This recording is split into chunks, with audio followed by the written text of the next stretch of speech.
Je me sens comme une Clap, bravo. professionnelle. Oui. Allô, Gabrielle, merci pour Allô, comment ta ça va? disponibilité. Bon, ça a été une épopée se rencontrer. Hey, oui, ça a été compliqué, je suis désolée. Mais non, J'aurais moi aimé ça aussi. pouvoir aller te voir en studio. Tout ça aurait probablement été plus simple, mais c'est quand même, j'étais à 3 heures de route, là, fait Ouais, qu'il faut ouais, comme ouais. le Ben non, t'inquiète. 2 heures, en tout cas. Ouais, c'est loin les Laurentides de Mm. Sherbrooke, mais un jour peut-être, si jamais tu repasses dans le coin, on essaiera là, de se voir. Donc, avant de commencer l'épisode, je voulais aussi remercier, euh, voyons, Madame Levary, qui t'a offert des culottes, en fait, des protèges dessous réutilisables et un disque. Et moi, je t'ai offert aussi quelque chose, mais ça a été une surprise. Franchement, je suis contente. Un Ouais. disque, par exemple, je veux comme si c'était un de mes buts de l'année de switcher de la coupe au disque. Fait que là, tu vois, je vais Ouais, pouvoir me semble m'essayer que un c'est nouveau. ça. Ou c'est la coupe. Mais en tout cas, si je me suis trompée, bon, Ça va servir dans tous les cas. ouais, c'est ça. Parfait. Avant de commencer, Gabrielle, j'avais une petite question pour toi, pour briser la glace. Puis ensuite, je vais te laisser te présenter. Je pense que tu es la meilleure pour parler de tes accomplissements et de ta carrière. Et donc, OK, ma question pour toi, c'est qu'est-ce qu'on peut retrouver dans ta sacoche, tes indispensables? Aïe, aïe. Hey, trop d'affaires. 45 livres de. Je sais pas trop, mais ça a la densité d'un soleil qui meurt, là. C'est tout le temps super lourd. Rien de tellement intéressant. Mon téléphone, beaucoup plus de maquillage que j'utilise jamais quand je suis on the go parce que je sors pas tant que ça de chez nous. Je travaille à la maison, puis je suis tout le temps ici. Mais trop de maquillage. 18 paquets de gomme. Mhm. Des poop bags pour le chien. Puis un énorme trousseau de clés, again, inutilement bulky avec plein de cochonneries accrochées après. Je OK. pense que c'est pas mal ça. Puis genre des. Juste de la crap, là. J'ai vraiment toujours un gros sac avec comme un fond je sais pas, vieille facture, paquet de gomme vide. Ouais. Moi, il y a C'est pas beaucoup tellement. d'emballages de Barton. Ouais, ça Moi, je aussi, fais une des genres de collection. restants de snacks. Ouais. Il y a tout le temps des snacks aussi, là. Ouais, c'est pas mal ça. C'est pas très glam, mon affaire. Mais c'est toujours très lourd, somehow, par exemple. Un livre d'habitude. Ah oui, moi aussi, je traîne ça parce que je me suis dit, OK, je vais être moins accro à mon sel. C'est vraiment Ouais. c'est un problème Je sais chez pas pour moi. toi, moi, ça fonctionne pas du tout, là. Genre, je le lis jamais, là. Il fait Ah! juste s'accumuler. Non, Oh non, moi, je lis. Moi, je lis. Non, je te jure, des fois, Yes! je me dis, j'ouvre ma sacoche, là, je pars pour peigner mon sel. Là, je suis comme, non, j'ai Non, un comme livre. non. Puis là, genre, là, j'ai Leila Slimani, j'ai Chanson douce. Puis Ouais. j'étais comme, OK, non. Genre, je pose mon sel de côté. Puis des fois, ça marche pour Oh, 5-10 yes! minutes. Puis je suis contente. Honnêtement, des fois, je me dis, ben, ça sera un 5-10 minutes de plus que j'ai lu. Non, Au mais lieu ça d'être sur compte, mon là. sel. Ouais, c'est ça. 100%. Bravo. Ouais. Puis là, avant de commencer, je voulais juste être certaine si tu t'identifies par le pronom elle. Ouais. Parfait, moi aussi. Puis je voulais aussi mentionner qu'on est sur des territoires non cédés, ben, pour Sherbrooke, là.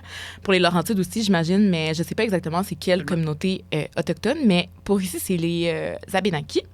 Et donc, Gabrielle, je te laisse te présenter pour les gens qui te connaissent pas tout à fait ou qui n'auraient pas vu passer ton compte sur Instagram. Avant, c'était 10 octobre. Maintenant, c'est ton nom.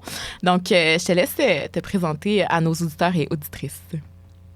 OK, donc je m'appelle Gabrielle Lisa Collard. Allô? Ben, je suis à la base journaliste, pigiste, rédactrice. Je fais aussi de la traduction à la pige depuis 2011. Donc, j'écris puis je traduis, c'est mon travail. J'écris pour des magazines féminins, des entreprises privées, toutes sortes d'affaires. Je fais aussi de la traduction pour plein d'organismes, puis de la publicité, puis un paquet de trucs. J'ai aussi écrit quelques livres, soit un roman en 2019, un essai sur la grossophobie en 2021. J'ai aussi écrit un livre pour enfants. Dans la dernière année, en fait, en décembre dernier, on a sorti la première web-série que j'ai coécrite avec Manal Drissi qui s'appelle Échoué sur Télé-Québec, qui était sur l'application web, mais là, maintenant, elle va être à la télé, d'ailleurs, à partir du mois d'avril. Ouh, OK. Nice. Ouais, ils ont acheté les Très droits pour la cool. télé. Mhm. Oui, ça fonctionne vraiment bien, en fait. Fait qu'on est super contente. Ça a été vraiment bien reçu. Ça fait des belles codes d'écoute. Quoi d'autre? Sinon, je suis aussi en train de travailler avec Marilyn Cook, qui est la réalisatrice d'Échoué. L'adaptation au grand écran de mon roman de 2019 aussi. Fait qu'éventuellement, si on a le financement, évidemment, ça va devenir un long métrage. Fait que c'est pas mal ça. OK, clock it. On a une femme d'affaires ici. Oui. Puis, en fait, je t'ai invitée aujourd'hui pour notamment parler de échouer, parler de grossophobie, aussi de fat joy. Je sais pas si c'est un terme comme qui est utilisé. Oui, OK, parfait. Fait que c'est ça. En tant que personne grosse, je voulais aussi parler de c'était quoi un peu pour toi le dating en tant que personne grosse, autant dans le réel que dans le virtuel. Puis là, je sais que t'es mariée. Depuis peu. Fait que là, je me demandais aussi si ça changeait ton rapport, tout ça à l'amour. Donc, bref, on va commencer peut-être plus avec la série Échouée que j'ai écoutée, qui est absolument magnifique. Gabrielle, j'ai vraiment adoré. Puis j'ai trouvé ça cool aussi que ce soit pas juste comme on parle du poids, tu sais. C'était comme des personnes bien normales qui vivaient des trucs bien normaux. Fait que j'ai vraiment aimé ça. Donc, Gabrielle, tu as coécrit une série avec Manal Drissi, comme tu l'as dit tantôt, qui est intitulée Échouée. Puis la série suit 3 femmes. Une vit des difficultés professionnelles, une autre souhaite rencontrer l'amour et une autre souhaite faire des grands changements dans sa vie. Je reste vague parce que je veux pas spoil ou divulgacher. Pour tout le monde, s'il y a des gens qui l'ont pas encore écouté. Fait que tout au long de notre épisode, je vais référer à ta série ou à des moments clés de la pop culture. Donc, tout d'abord, pour commencer, Gabrielle, qu'est-ce que tu souhaitais mobiliser dans la série Échouée? C'est quoi un peu le message que tu souhaitais passer? C'est sûr qu'il y en a plusieurs. Puis, tu sais, le format qu'on a eu, qui est une web-série, c'est 8 épisodes de 12 à 15 minutes. À la base, ça devait être 10. Finalement, c'est devenu 8. C'est des épisodes qui sont très, très, très courts. Fait que c'est sûr qu'on a dû on a dû condenser un maximum pour essayer de... Mettons, si je recommence, je pense plus globalement, là, on était comme pognés entre 2 affaires. Un, vouloir dire un maximum de trucs possibles parce que c'est une forme de représentation qui est extrêmement rare, que les femmes grosses ont rarement. Tu sais, souvent, puis c'est un gros enjeu à la télé québécoise. On parle beaucoup de diversité, tout ça, mais on veut pas vraiment engager la diversité pour raconter ses propres histoires.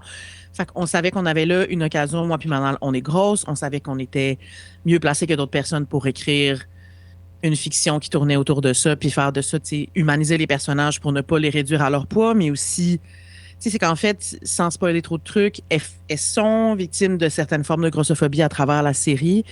Mais un, c'est pas ça qui les définit. Puis deux, à aucun moment, c'est elles le problème. C'est vraiment la façon dont elles sont perçues par le monde qui leur rend la vie plus difficile. Fait que c'est important pour nous de montrer des personnages qui sont gros pour un truc de représentation, puis pour les montrer, puis parce que c'est des histoires qui méritent d'être racontées. Il y a quand même pas juste... il y a quand même beaucoup de personnes grosses, puis on les voit jamais à l'écran. On sait bien que ce qu'on voit à l'écran, ça représente pas du tout là, la réalité. Fait on voulait cette représentation-là, mais on voulait aussi que ça soit bien fait, puis que ça soit pas grossophobe, parce que malheureusement, je pense que quand on raconte l'histoire, souvent quand on voit les personnes grosses, mettons dans la fiction ou à l'écran, c'est souvent à travers une espèce de filtre de pauvres autres, ils font pitié. Tu sens vraiment beaucoup la projection d'une personne pas grosse sur leur vécu. Fait qu'on voulait que ça soit raconté de l'intérieur puis que ça puisse montrer ça sans être grossophobe.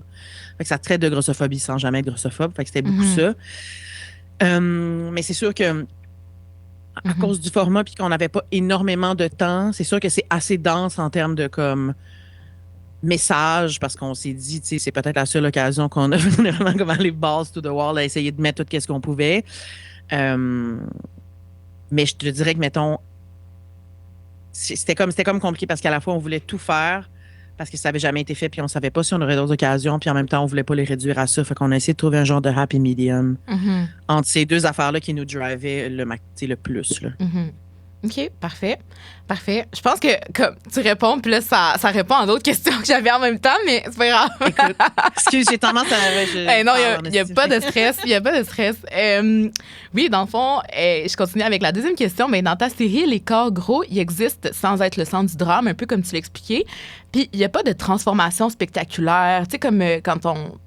quand moi, j'étais peut-être plus ado, il y avait des émissions comme Hyper Gang, des choses comme ça. Puis c'est un peu... God, oui, mais ça, c'est super toxique là, comme émission. Mais c'est comme si le fait d'être gros était un peu le moteur pour faire une émission parce que il fallait qu'il y ait une transformation, tu sais. Fait que dans ta série, ce que j'ai trouvé intéressant, c'est justement qu'il n'y avait pas de transformation spectaculaire, il n'y avait pas de punition morale non plus, ni quête de minceur. Puis ça, j'ai trouvé ça vraiment intéressant. Parce que souvent, quand on voit les personnages gros à l'écran, mais je pense que tu le sais mieux que moi, là, j'ai l'impression que comme... Tu sais, j'avais commencé This Is Us aussi, là. Puis il y avait... Tu sais, comme... Oui, la première scène c'est qu'on ça. la voit à l'écran, c'est son affaire de frigo puis tout. Moi aussi, j'ai Ouais, voulu ouais. l'écouter parce que tout le monde était comme, tu sais, cette actrice-là, en plus, est quand même, tu sais, une des actrices les plus grosses qu'on voit à la télé. Fait que je pense d'un Uh-huh. point de vue, tu sais, je trouvais ça intéressant, mais ça tourne full autour de ça aussi. Là. Ouais. La première scène, j'étais genre, oh. Ouais, je me souviens plus de la première... Ça fait tellement longtemps que j'ai écouté la première saison, là. J'ai comme arrêté après, on dirait, j'ai comme moins embarqué, mais j'étais comme, OK, c'est comme toute sa vie, tu sais. Mais là, je me suis dit, peut-être que moi, genre, en étant pas nécessairement dans cette communauté-là, genre, je comprends pas, puis tout ça. Fait que j'étais comme, OK. Mais on dirait qu'il y avait comme d'autres affaires dans le show que j'embarquais moins. Fait que, bref. En tout cas, je l'ai abandonné, mais bref. C'est ça. Fait que, bref. Tout ça pour dire qu'il n'y a pas de quête de minceur dans ton show. Puis tes personnages, ils ont des enjeux amoureux, professionnels, identitaires. Leur rapport au corps traverse leur vie, puis les générations. On l'a vu dans la relation entre Marie-Josée et sa mère. Puis ensuite, qui était transmis aussi à sa fille. Ça, je trouvais ça vraiment intéressant. Mais ça efface pas leur quotidien. Puis je me demandais, est-ce que la relation entre la mère de Marie-Josée puis sa fille, c'est quelque chose que tu as vécu de près ou de loin, cette espèce de transmission générationnelle, des complexes, des traumas, je ne sais pas comment expliquer ça, mais de cette un peu obsession, tu sais, du poids et tout. Puis on voit aussi dans la série que la mère de Marie-Josée est comme remplie de bonnes intentions, mais c'est très, très, très, très maladroit, tu sais. Fait que... Mhm. Ben, tu sais, c'est sûr que ça, c'est quelque chose qu'on voulait vraiment aborder depuis le début parce qu'on le voit que c'est vraiment un truc qui se transmet surtout entre les femmes, à l'intérieur des Mhm. familles. Cette espèce de... Puis je pense que c'est différent, mettons, pour les femmes de mon âge qui ont des enfants en ce moment parce qu'on a un petit peu plus cette conception-là. On a accès à un discours alternatif un peu. On a pu réfléchir à ces questions-là. Mais je regarde, mettons, ma mère ou une femme qui était plus vieille, sa mère à elle. Il Mhm. n'y avait aucun discours alternatif. C'était juste soit le plus mince possible et c'est tout, tu sais. Puis je pense qu'elles n'avaient même pas, pardon, la distance pour voir que c'était aussi un outil patriarcal, puis un outil de contrôle, puis un outil Mhm. de contrôle aussi même au sein de la religion. Là, tu sais, il y a comme vraiment un gros overlap entre genre les qualités morales qu'on associe à la minceur ou à la grosseur du corps. Puis comme il y a vraiment beaucoup de shit judéo-chrétienne, de guilt, de contrôle, de discipline, de frugalité, tu sais, il y a toutes sortes d'affaires qu'on associe au fait d'avoir un corps mince puis à la restriction qu'on voit comme moralement supérieur ou vertueux, Mhm. tu sais. Fait que c'est comme, ça va vraiment, vraiment deep tout ça. Puis je pense que sans vouloir mal faire, la plupart des générations avant nous n'avaient Mhm. pas accès nécessairement aux outils pour remettre ça en question tant que ça. Puis malheureusement, tu sais, tu le vois aussi même maintenant dans les environnements de travail, le fait de parler de la restriction puis du contrôle du corps par l'alimentation surtout, mais aussi par l'exercice, etc., les régimes, tout ce qui touche au diet culture puis au culte de la minceur est presque un go-to entre les femmes cis, tu sais, comme ça parle de ça dans le lunchroom, ah, le nouveau régime que j'essaie, je coupe telle affaire, Mhm. c'est comme c'est vraiment un truc, genre, c'est comme un bonding ritual presque entre les femmes de manière comme complètement décomplexée. C'est tellement normalisé, puis on Mhm. réalise tellement pas, c'est tellement intégré. On a toutes, je peux pas jamais dire toutes, mais comme beaucoup d'entre nous, on a vu nos mères qui, même sans nous mettre au régime nécessairement, l'étaient. Souvent, tu sais, si tu vois ta mère qui est au régime toute sa vie, elle fait de la bouffe pour tout le monde, mais elle n'en mange pas. Idem pour la grand-mère qui est comme qui fait des montagnes de nourriture puis qui mange rien. Mhm. Les commentaires passés sur le contenu de l'assiette, le corps de tout le monde. Ah, t'es belle, t'as-tu perdu du poids? Ah, j'ai pris du poids, je Mhm. m'aime pas, blablabla. C'est genre toutes les conversations, surtout entre les femmes depuis qu'on est né. Tu sais, fait que c'est comme, c'est partout, partout, partout. Fait que ça rentre dans ton consciousness longtemps avant que tu aies un cerveau assez développé pour faire ton propre grid de valeur, puis Mhm. avoir même ton propre sens critique par rapport à ça, c'est intériorisé à 100%. Tu sais. Fait que je pense que ça, c'était quelque chose qu'on voulait vraiment toucher juste pour le mettre en lumière avec autant de compassion que possible, parce que c'est pas de notre faute, mais ça veut pas dire qu'il faut pas essayer de s'améliorer. Tu sais. Fait que c'est Mhm. comme ça peut cohabiter. Non, c'est pas ta faute, but you can do better and you should. Fait en mettant cette dynamique-là sur 3 générations, on voulait essayer de montrer un peu le point de vue de tout le monde, puis essayer de, comme pour beaucoup d'autres conversations dans la série, on voulait aussi essayer de montrer une version de cette discussion-là, dans ce cas-ci, c'est fait celle du milieu entre la grand-mère, la mère puis la fille. Donc la mère qui veut défendre sa fille des propos grossophobes de sa grand-mère, qui va y Mhm. dire puis comme mettre ses limites avec elle, mais on voulait montrer une version de cette discussion-là qui allait être, évidemment, c'est émotivement chargé puis tout, Je vais recommencer ma phrase, tu pourras couper ton truc si tu veux. Évidemment, c'est émotionnellement. Évidemment, c'est émotionnellement chargé puis tout, mais on voulait que ce soit quand même productif. C'est comme les mots qu'elle dit, on sait que c'est des mots que plusieurs femmes auraient envie de dire à plusieurs mères, puis on avait envie de leur écrire ça, comme de mettre un blueprint, puis de... C'est ça, je pense que c'est ça que...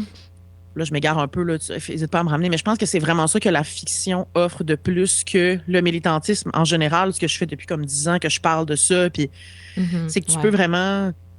Il y a quelque chose avec le drama therapy, mettons, qui fonctionne vraiment beaucoup parce que tu peux un peu te détacher du truc. C'est plus toi qui portes nécessairement un message. Tu peux humaniser des dynamiques puis des situations en enlevant un peu le filtre de genre qui le raconte puis est-ce que tu es d'accord avec ça. Tu sais, comme on est moins en train de chercher avec quoi on est en désaccord par rapport à la fiction. Tu sais, on peut juste comme l'écouter puis la vivre comme on veut. Fait que je pense que c'est vraiment ça qui est le plus riche dans le cas de la fiction par rapport à juste du militantisme ou juste parler des problématiques en général. Je pense que ça bypasse vraiment beaucoup du jugement pour aller un petit peu plus dans l'émotion puis atteindre à la fin des trucs qui sont vraiment universels, tu sais. Comme la grossophobie affecte pas juste les femmes grosses, elle affecte tout le monde, tu sais. Comme dans les faits, comme... Je pense que cette transmission-là de la haine corporelle puis du contrôle corporel, il arrive dans toutes les familles ou presque, que ces familles-là contiennent ou non des personnes grosses. Fait que je pense que ça, c'était quelque chose à quoi on voulait absolument, absolument toucher. 1, pour le montrer. 2, pour essayer d'exposer un peu ce qui est vraiment toxique là-dedans. Puis 3, pour essayer de donner des exemples de comment on peut avoir ces conversations-là de manière productive. Puis essayer de passer à autre chose, puis de ne pas répliquer ces erreurs-là sans que ça soit guilt-tripping nécessairement. Ouais. Puis moi, pour la petite histoire, je considère quand même avoir eu de la chance parce que chez nous, le poids, c'était pas un sujet de conversation. Puis autant mes grands-mères que ma mère, que, mettons, les femmes autour de moi, c'était pas comme quelque chose de... Tu sais, c'était genre, OK, ben tu manges. Puis, mais tu sais, je dois quand même avouer que... Ouais, vraiment. Mais tu sais, je dois avouer que personnellement, j'ai jamais eu d'enjeu ou j'ai jamais composé avec cette réalité-là. Ma mère est comme un peu plus comme... enrobée, là. Je sais pas comment dire ça. Mais bref, mais tu sais, sans que ça soit nécessairement quelque chose qui la tracasse ou que ça soit comme, tu étais juste comme, ben, moi, je suis une maman confortable, genre. Elle était genre, comment j'aime des câlins, c'est vraiment des bons câlins, mais il y avait rien de... Tu sais, on parlait pas nécessairement de poids ou de comme comment tu manges puis tout ça, fait que ça a été quand même une chance. Mais même à ça, c'est quand même des discussions, genre tu disais, ben on en parle de façon, tu sais, comme quasiment banale, là, tu sais, entre filles et tout, puis comme si je me rapporte à il y a quelques années, genre c'est vrai que, tu sais, on checkait comme qu'est-ce que l'autre mangeait, mais pas nécessairement... Je pense pas que c'était fait en mode tu sais, on juge, on critique, tout ça, mais c'était vraiment comme normalisé de parler de bouffe, de comme, j'ai-tu pris du poids, j'en ai-tu pas pris, nan. Puis on était quand même jeunes, tu sais, moi, quand j'étais au secondaire. Fait que, en tout cas, je trouve ça quand même intéressant de voir que mon rapport, en tout cas, à ces discussions-là a vraiment changé. Parce qu'aujourd'hui, tu sais, je me dis, OK, non, genre, je sais que même si je veux bien faire et tout, comme, c'est pas nécessairement un commentaire, genre, qui a sa place, qui est approprié et tout. Puis moi, des fois, je retourne à Rivière-du-Loup, là, je viens de là. Puis il y a du monde que je croise, mettons, qui m'a enseigné, ou du monde que les parents de mes amis, puis tout, plein me disent, genre, t'as maigri, il me semble que t'as l'air bien, ou comme, t'as le visage plus mince, puis tout. Puis je suis comme, ben, je sais pas, là, genre, dans ma tête, il n'y a pas trop de changements, là, mais ça se peut. Mais, en même temps, je me dis, c'est du monde qui m'ont pas vu des fois depuis des années. Mais en même temps, j'ai vieilli, moi, c'est ça, je suis comme, OK, mais je sais pas trop, là, bref. Mais comme on dirait, je sais jamais comment réagir à ces commentaires-là parce que je me dis, ben, OK, tu sais, genre, je sais pas quoi vous dire le plus. Je pense que c'est ça la meilleure réaction parce que c'est comme clairement, tu sais, souvent, les gens sont comme, bon, on peut plus rien dire, on peut plus commenter sur le poids, whatever. Puis c'est comme, c'est pas tant de ce que tu peux ou ce que tu peux pas faire, mais comme, pourquoi, mettons, tu commentes, qu'est-ce que tu essaies de dire? Ton visage a maigri, OK, et... Ouais. What's your point? C'est comme c'est tellement un automatisme que c'est genre. La question, c'est pas essayer de s'empêcher de toute façon. C'est comme voir que ça diminue ta qualité de vie si tu t'empêches de commenter le as de quelqu'un. Je suis pas capable de comprendre ça, mais comme il y a des gens qui ont l'air de trouver ça bien confrontant, mais genre, On dirait que c'est plus la question, c'est comme pourquoi tu veux faire ce commentaire-là? C'est quoi qu'il y a en dessous? Why do you care aussi? C'est comme, moi, je passe pas ma journée à polisser le tour de taille du monde autour de moi. Comme c'est tellement pas pertinent, mais c'est vraiment un automatisme pour vrai. Puis l'automatisme, c'est pas juste de remarquer. Les gens regardent le corps des autres et regardent le contenu de leur assiette. On s'entre-police tous parce qu'on a tellement été habitués à utiliser l'alimentation, puis la discipline, puis la frugalité, puis la grosseur du corps comme un truc moral, puis comme une indication de quel genre de personne t'es, alors que ça n'a rien à voir. Fait on est comme tout le temps en train de s'entre-surveiller. Tu vois qu'on a vraiment bu le Kool-Aid, là, c'est rendu vraiment dans notre ADN. Puis je pense que ça, c'est une affaire qui est comme que je répète constamment, mais genre, puis c'est vrai pour plein d'autres affaires, là, mais comme quand quelqu'un entend, mettons, qui est grossophobe par défaut, il va comme se braquer ou whatever, alors que là, c'est juste un fait, tu sais. Puis plus vite tu peux comme accepter ça, plus vite tu peux aller à le déconstruire, tu sais. Je veux dire, puis, en tout cas, je sais pas, on dirait que c'est comme... Ça serait tellement la meilleure première étape que les gens acceptent juste, c'est comme tu as grandi dans l'environnement dans lequel tu as grandi.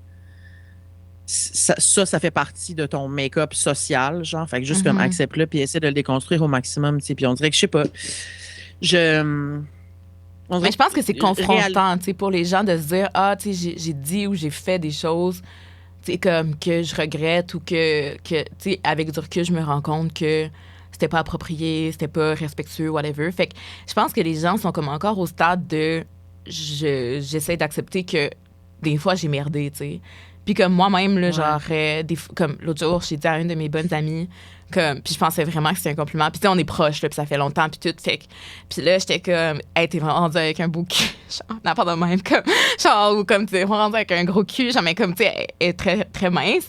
Puis que, genre, je sais plus comment elle m'a répondu, mais elle était comme un peu en mode, genre, j'essaie de perdre du poids, genre. Fait que j'étais comme, ah ouais, j'ai perdu une belle occasion de me taire. Genre, j'étais comme, bon.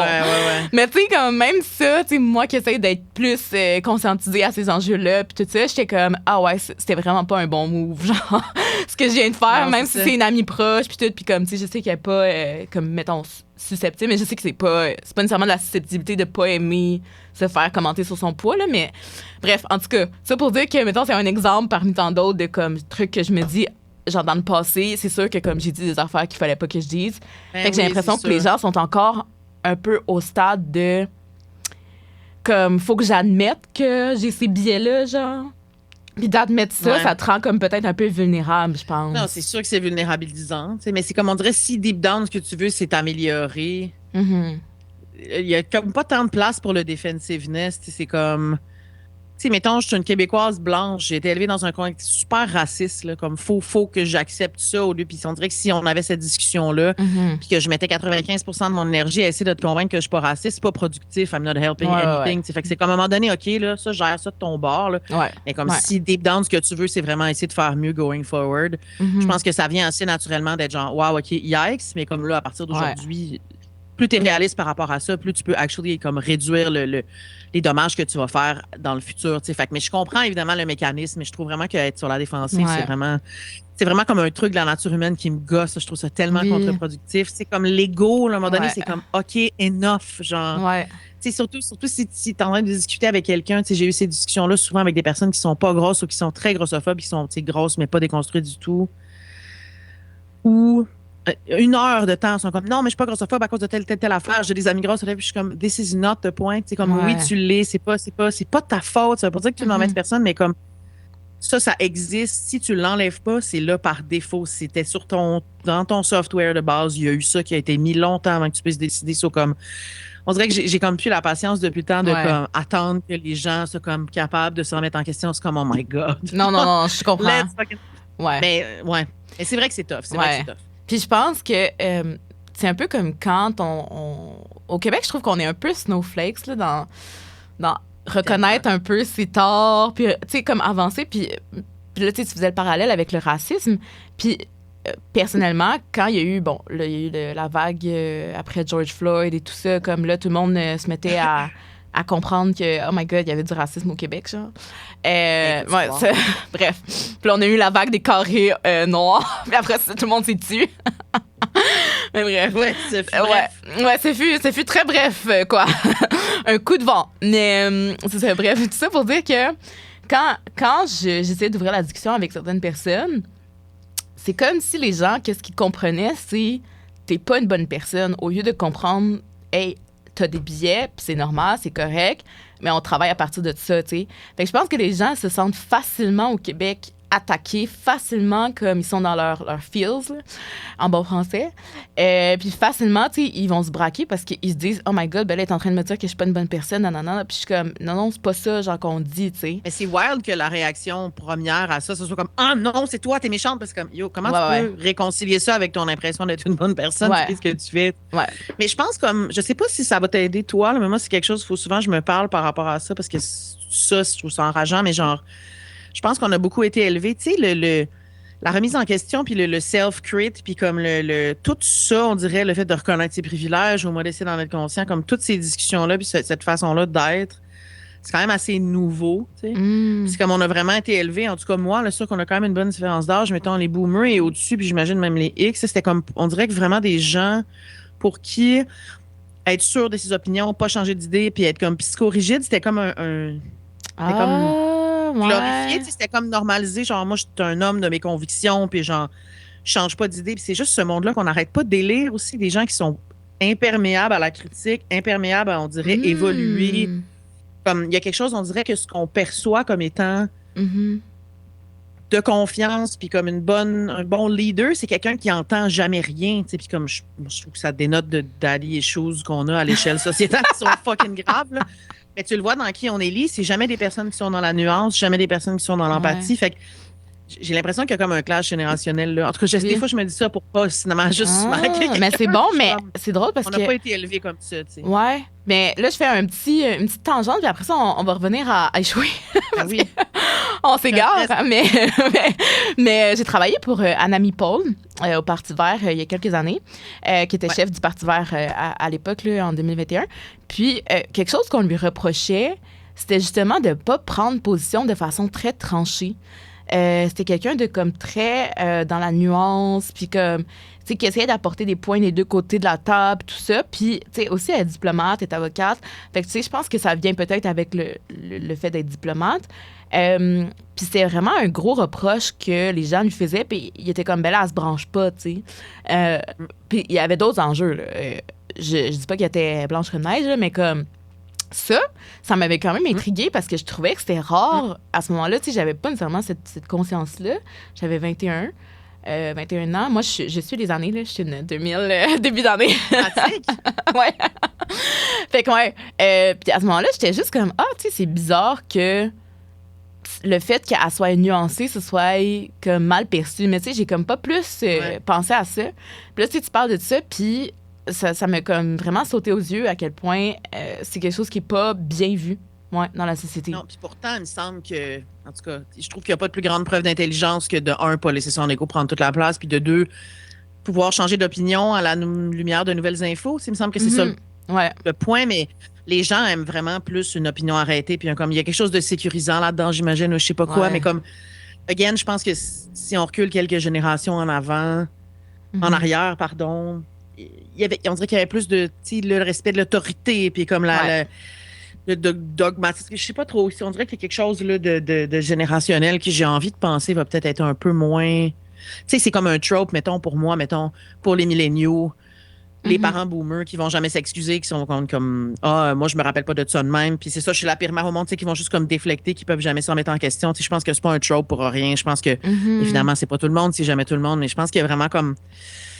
il y a ça dans leur éducation puis leur manière de. Fait que j'ai envie de penser que peut-être qu'on va être un peu moins de même, tu sais. Je l'espère. Naïvement, sûrement. Je sais pas si j'ai croisé les doigts. Espoir en l'humanité, c'est vraiment niaiseux, mais en tout cas, bref. Oui. On va continuer un petit peu sur ta série et tout, mais tu as répondu à quand même beaucoup de questions. Fait que là, je veux comme pas qu'on se répète, mais c'est parfait. Je me demandais, OK, est-ce que tu penses que l'industrie télévisuelle au Québec puis au Canada, par exemple, quand on parle des diffuseurs, te poussait vers une trajectoire qui est un peu plus dramatique ou spectaculaire pour attirer les codes d'écoute des personnes minces? Je sais pas si c'était aussi clair que ça, mais globalement, oui, au sens où je pense que en télé, mais dans les positions de pouvoir en général au Québec, tu sais, c'est un certain type de personne qui est là. C'est des personnes qui sont surtout middle-age, blanches pour la plupart, minces. Je veux dire, ça reste tout le système favorise ces personnes-là. Fait que, éventuellement, c'est elles qui sont plus en position de prendre des décisions. Mais je pense que c'était plus. euh, il y a aussi comme on a l'impression que pour faire de la bonne télé, il faut nécessairement faire de la télé très dramatique. Puis tu sais, le milieu de la télé se porte pas super bien au Québec, comme à l'échelle, tu sais, même le milieu culturel en général, parce que c'est un petit marché. Les diffuseurs, c'est pas des personnes qui sont particulièrement audacieuses ici pour plusieurs raisons, certaines qui sont justifiables, d'autres moins, selon moi. Mais il y a vraiment quelque chose de la production était comme très helpful avec moi. J'essaie de pas mettre un pied dans la gueule, mais comme c'est sûr que on voulait vraiment beaucoup, il y avait beaucoup d'attention qui était mise sur comme, on veut voir les problèmes qu'elles ont d'être grosses au quotidien. On veut voir comment elles souffrent, tu sais. Puis c'est ça le regard extérieur de quelqu'un qui fait pas partie d'une communauté, qui veut une émission avec de la diversité. On veut voir, tu le sais, là, comme, je veux dire, les personnages qu'on voit, tu sais, qui sont pas des genres de blancs-minces jeunes à l'écran, sont tout le temps à travers des narratifs de souffrance ou des tropes ou des clichés. Ou, puis c'est comme, même si ces personnages-là peuvent être riches puis complexes, tu le sens quand le regard là, tu le sens quand la personne qui l'a écrit fait partie d'une communauté ou pas, selon moi. Fait que, il y avait un petit conflit là où est-ce que nous autres, on voulait pas les réduire à ça non plus, puis on voulait pas donner un autre depiction de des personnes grosses qui sont malheureuses left and right puis qui sont constamment abusées, parce que c'est justement un des problèmes. Moi, je me suis jamais reconnue à l'écran parce que l'image comme mostly négative qu'on me renvoie des personnes grosses a jamais ça a jamais été je veux dire correspondu, mais c'est pas ça, correspond, ça a jamais correspondu. Moi, l'image n'a jamais correspondu. Ouais, correspondu. Ouais. Je te l'aime ça, c'est ça que bon. L'image qu'on me montrait dans les médias des personnes grosses, ça n'a jamais correspondu à ma perception ou à ma vie. C'est comme je me suis jamais reconnue là-dedans. Fait qu'on voulait vraiment pas aller dans ces tropes-là, puis pas. Fait que c'est sûr que, mais je pense que c'était pas juste un truc de billets grossophobe ou quoi. Je pense que c'était aussi un truc de, ils veulent que les shows soient super. Plein de rebondissements puis du drama, ça fait de la bonne télé, blablabla. Fait que c'est difficile un petit peu, surtout sachant que le milieu est tout petit, il n'y a pas tant d'émissions que ça qui se font. Fait que il n'y a pas énormément de budget non plus pour faire des trucs qui sont comme super lents, contemplatifs, etc. Fait que je pense qu'il y avait quand même une pression de rendre ça assez dramatique. Puis nous, ben, on essayait de rendre ça aussi réaliste, puis aussi uplifting, puis aussi empowering, puis pas juste genre on va regarder du trauma porn à la télé avec des personnes grosses cette fois-ci. C'était vraiment important pour nous de pas faire ça. Il a fallu qu'on se batte à certains moments pour essayer de négocier ça ensemble. Je pense qu'ultimement, on l'a pogné, là. Mais c'est sûr que ça se sent là comme le diffuseur, c'est pas un boardroom entier de grosses madames super conscientisées. Là, c'est sûr, c'est pas ça. Il a fallu qu'on met. Ouais. Surtout, je pense, au niveau comme auprès de la production qui était vraiment dans notre team, qui ont vraiment, comme on a eu des grosses discussions avec eux, puis on a déconstruit plein de ces affaires-là, puis ils étaient vraiment comme super. Comme Amalgam nous ont vraiment comme accompagnés là-dedans, puis ils sont allés au bat pour nous beaucoup. Fait que je pense qu'ultimement, on a réussi à trouver un bon. Mais ouais, fallait s'assurer de ne pas faire quelque chose de cliché, puis c'était pas toujours évident. Ouais, OK. Très intéressant.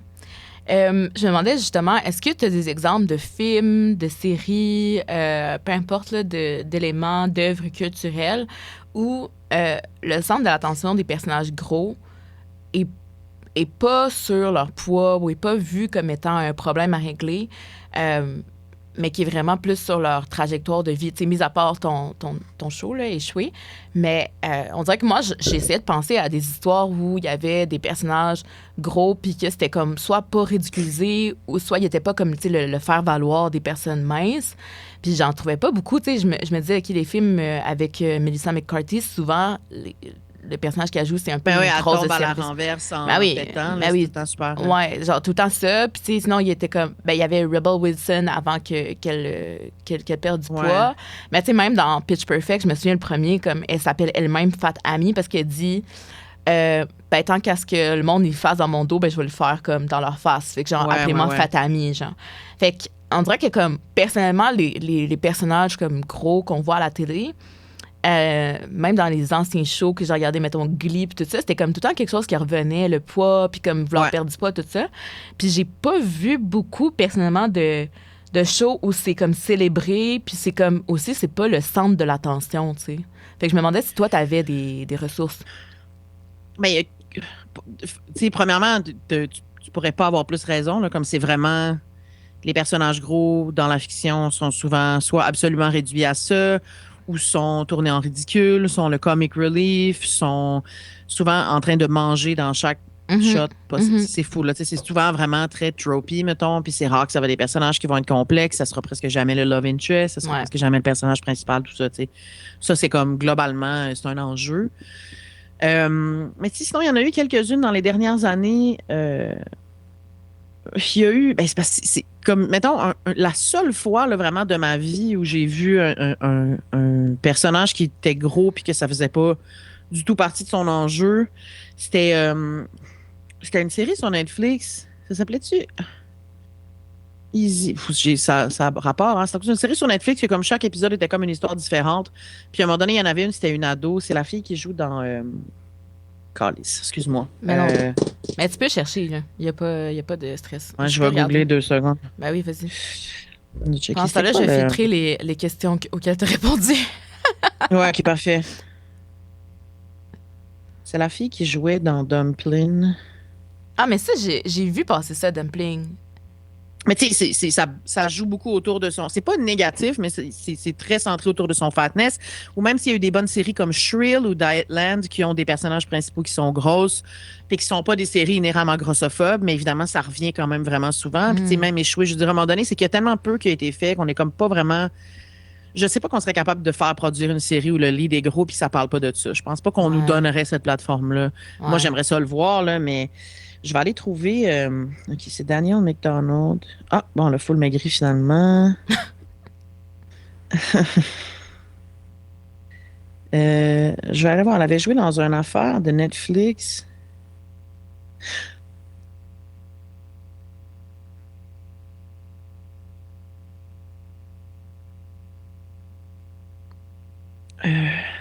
Écoute, je ne le trouverai pas.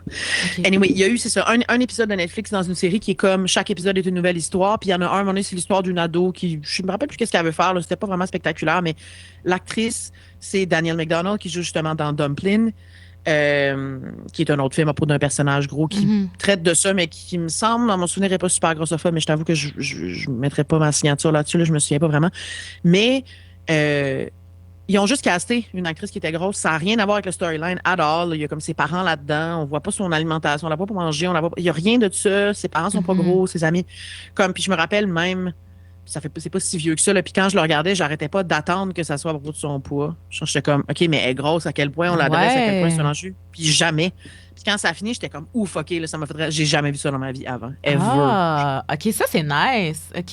Ouais, fait que j'ai trouvé ça comme, je me rappelle pas que l'épisode était comme si bon, mais j'étais genre, ouf, OK, tu sais, j'avais genre 38 ans, là, puis j'avais jamais vu ça de ma vie. J'étais comme, OK, là, ça m'a fait vraiment prendre conscience que, comme ils ont juste casté cette fille-là, ça aurait pu être n'importe qui d'autre, ça avait comme rien à voir, puis ça arrive peu, là. Mais sinon, ouais, Shrill, Dietland, c'est des séries qui ont été bien reçues quand même. Il y a Les Bombes au Québec que je n'ai pas vu, que je sais que ça touche à ça. Je sais pas si c'est bien fait, mais c'est quand même, je pense qu'il y a comme 4 actrices qui sont plus 16 là-dedans. Moi, j'ai vu passer toute une. C'est toute une quelque chose. Ah, toute une journée. Oui, c'est Guylaine et Mélanie. Ouais. Oui. Ouais, je pense que les autres, ils vont genre faire des genres d'activités en plein air. Moi, je les ai vus genre au glissade d'eau. Ouais. Moi, je les ai vus au glissade d'eau. Mais cute, oui, mais les filles sont tellement drôles. Moi, j'étais crampée du début à la fin. Genre. Mais parce que je pense que tu sais, les filles sont vraiment en mode comme, hey, tu sais, on a bien le droit d'être au glissado si on veut, puis on a bien le droit de faire toutes les activités qu'on veut. Puis je trouve ça vraiment génial. Puis genre, j'ai trouvé drôle parce que tu sais, ils sont drôles aussi dans leur personnalité là. Mais c'est ça, j'ai adoré. Même passivement, comme c'est ça qu'on se disait quand on faisait échouer ou même quand je mets des vidéos de moi, genre où est-ce que je suis comme en bikini fat sur internet, comme il y a quelque chose avec genre une fois que tu l'as vu, ça le dédramatise, ça le normalise, oui, que tu sois en crise ou pas. Tu sais, comme, j'ai une vidéo où je fais juste parler en bobette, là, dans la forêt que j'ai eu Sherry, je pense, l'année passée, qui a eu comme des millions de views, puis en France, puis tout. Je pensais pas qu'elle allait pogner tant que ça, mais comme, la vidéo a rien de spécial, c'est juste comme, allô, j'ai l'air de ça. Puis comme, il y avait du monde qui était fru, la plupart non, mais il y en avait qui étaient fru, puis je me disais, tu sais, l'affaire, puis je pense que je le dis dans la vidéo, peu importe ce que t'en penses, même si t'es rebuté, même si t'es dégoûté, même si t'es outré de voir quelqu'un qui ose exister comme ça dans ton champ de vision, tu viens de voir un corps de plus, un corps gros de plus. Ouais. Fait que le prochain, il va te choquer moins. Ça, c'est fait. Contre ton gré, c'est fait. Fait que c'est comme il y a quelque chose avec le fait de juste exister à l'écran qui est subversif in and of itself. Peu importe comment c'est reçu, que les gens soient fâchés, que ça l'a, tu sais. Fait que ça, je trouve qu'il y a quelque chose, excuse-moi, avec, tu sais, les gens sont souvent comme, pourquoi vous vous montrez comme ça? Ben, pour ça. Ouais. Parce que tu me vois jamais, puis plus tu vas me voir, plus tu vas t'en calisser, puis ultimement, c'est ça le but. Tu sais, il y a plein de gens que tu remarques pas, là. Ouais. Mais j'ai une amie qui avait comme certains a priori, tu sais, sur les personnes grosses et tout, puis elle a vu passer ton vidéo, puis elle était comme, honnêtement, j'ai vraiment aimé ça. Puis comme je trouve que c'est un beau message. Fait que j'étais genre, je suis fière de toi. Nice! Ouais, j'étais vraiment contente. Puis bref, c'est ça, j'y avais dit comme que j'allais te recevoir au balado là, aujourd'hui et tout. Puis on avait reparlé du vidéo, là, puis tout. Fait qu'elle m'avait réitéré qu'elle avait bien aimé. Fait que j'étais comme, OK, tant mieux. Au moins on est une personne. En fait, que comme, j'avais genre, j'ai de la misère à comme...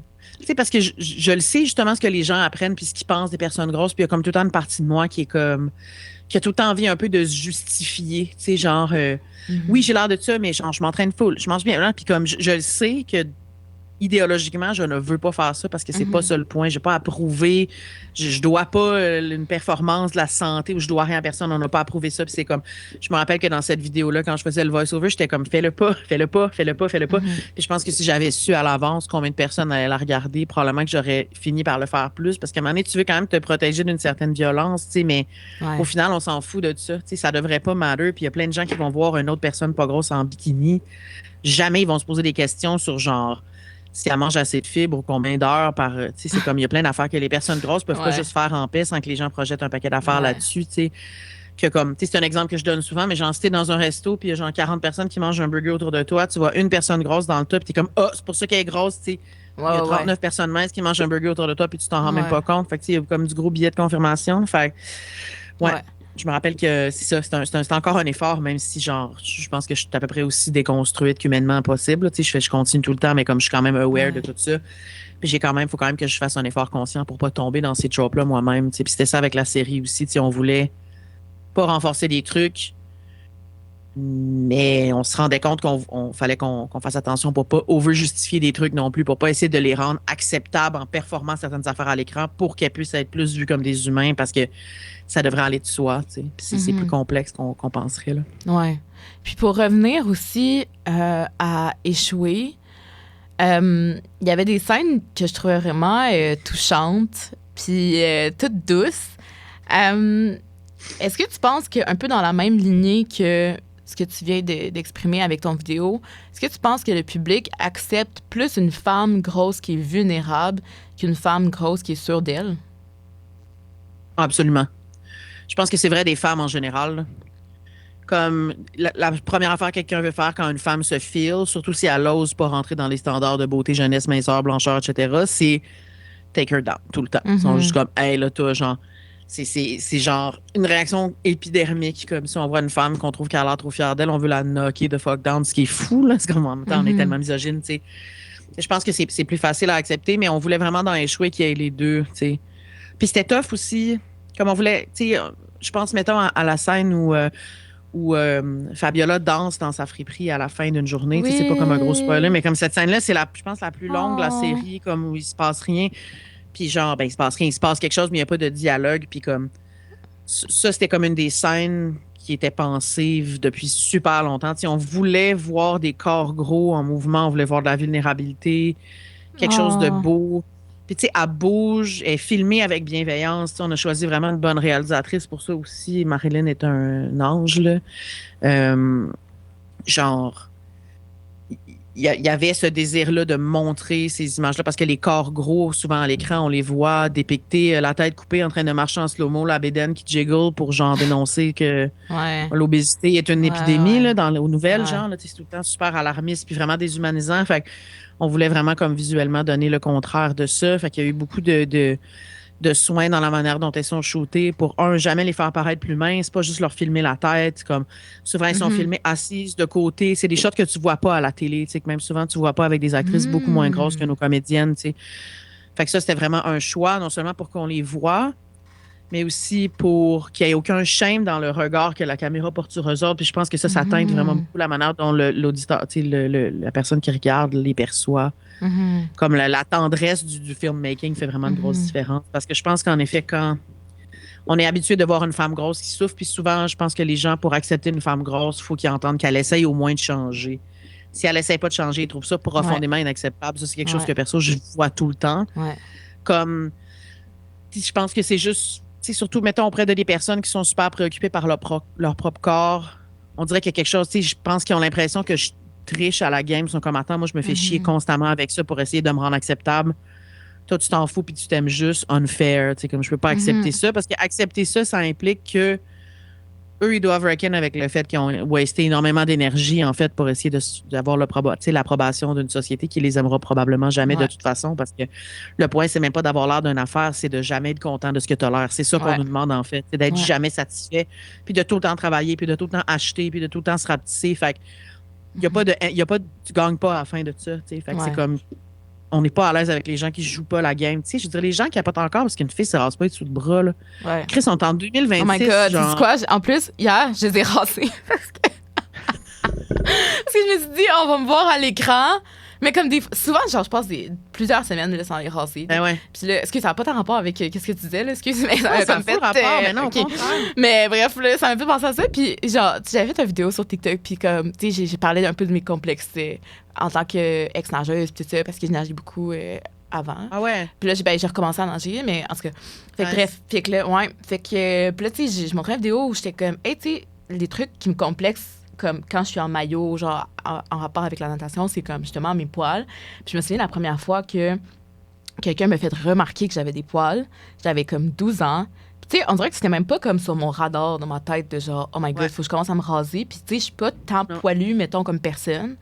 Fait que c'était pas comme, oh my God, genre, faut que tu te rases. Puis comme mes parents ont jamais fait d'intervention, de, tu sais, comme. Fait que ça m'avait vraiment comme. Ben, pas choquée, mais j'étais juste comme, oh my God, OK, il y a quelque chose qu'il faut que je change sur moi, tu sais. Puis là, tu sais, rendu chez nous, j'étais comme, oh my God, il me faut genre des rasoirs. J'étais allée voler des rasoirs à ma mère, puis j'étais comme, OK, chop, chop, chop. Mais comme, il y a quelques années, j'ai fait comme, hey, mais on s'en fout tellement, là. Genre, mes frères, ils ont même du poil entre ses bras, puis il y a personne qui chiale, là. Fait que je suis comme, pourquoi, tu sais, moi, je pourrais pas. Puis là, on dirait que des fois, je me rase en me disant, mettons, tu vas à une date ou des affaires de même. Puis là, genre, je me rase, puis je suis comme, ah, mais pourquoi je fais ça? Puis des fois, je suis comme, hey, fuck it, genre, il va prendre qu'est-ce qu'il a. Je suis comme si le gars, il me veut dans. Ouais, mais ça, s'il me veut pas avec du poil en dessous des bras, never mind. Là. Ouais, mais ça reste que c'est pas si facile à faire que ça. C'est comme.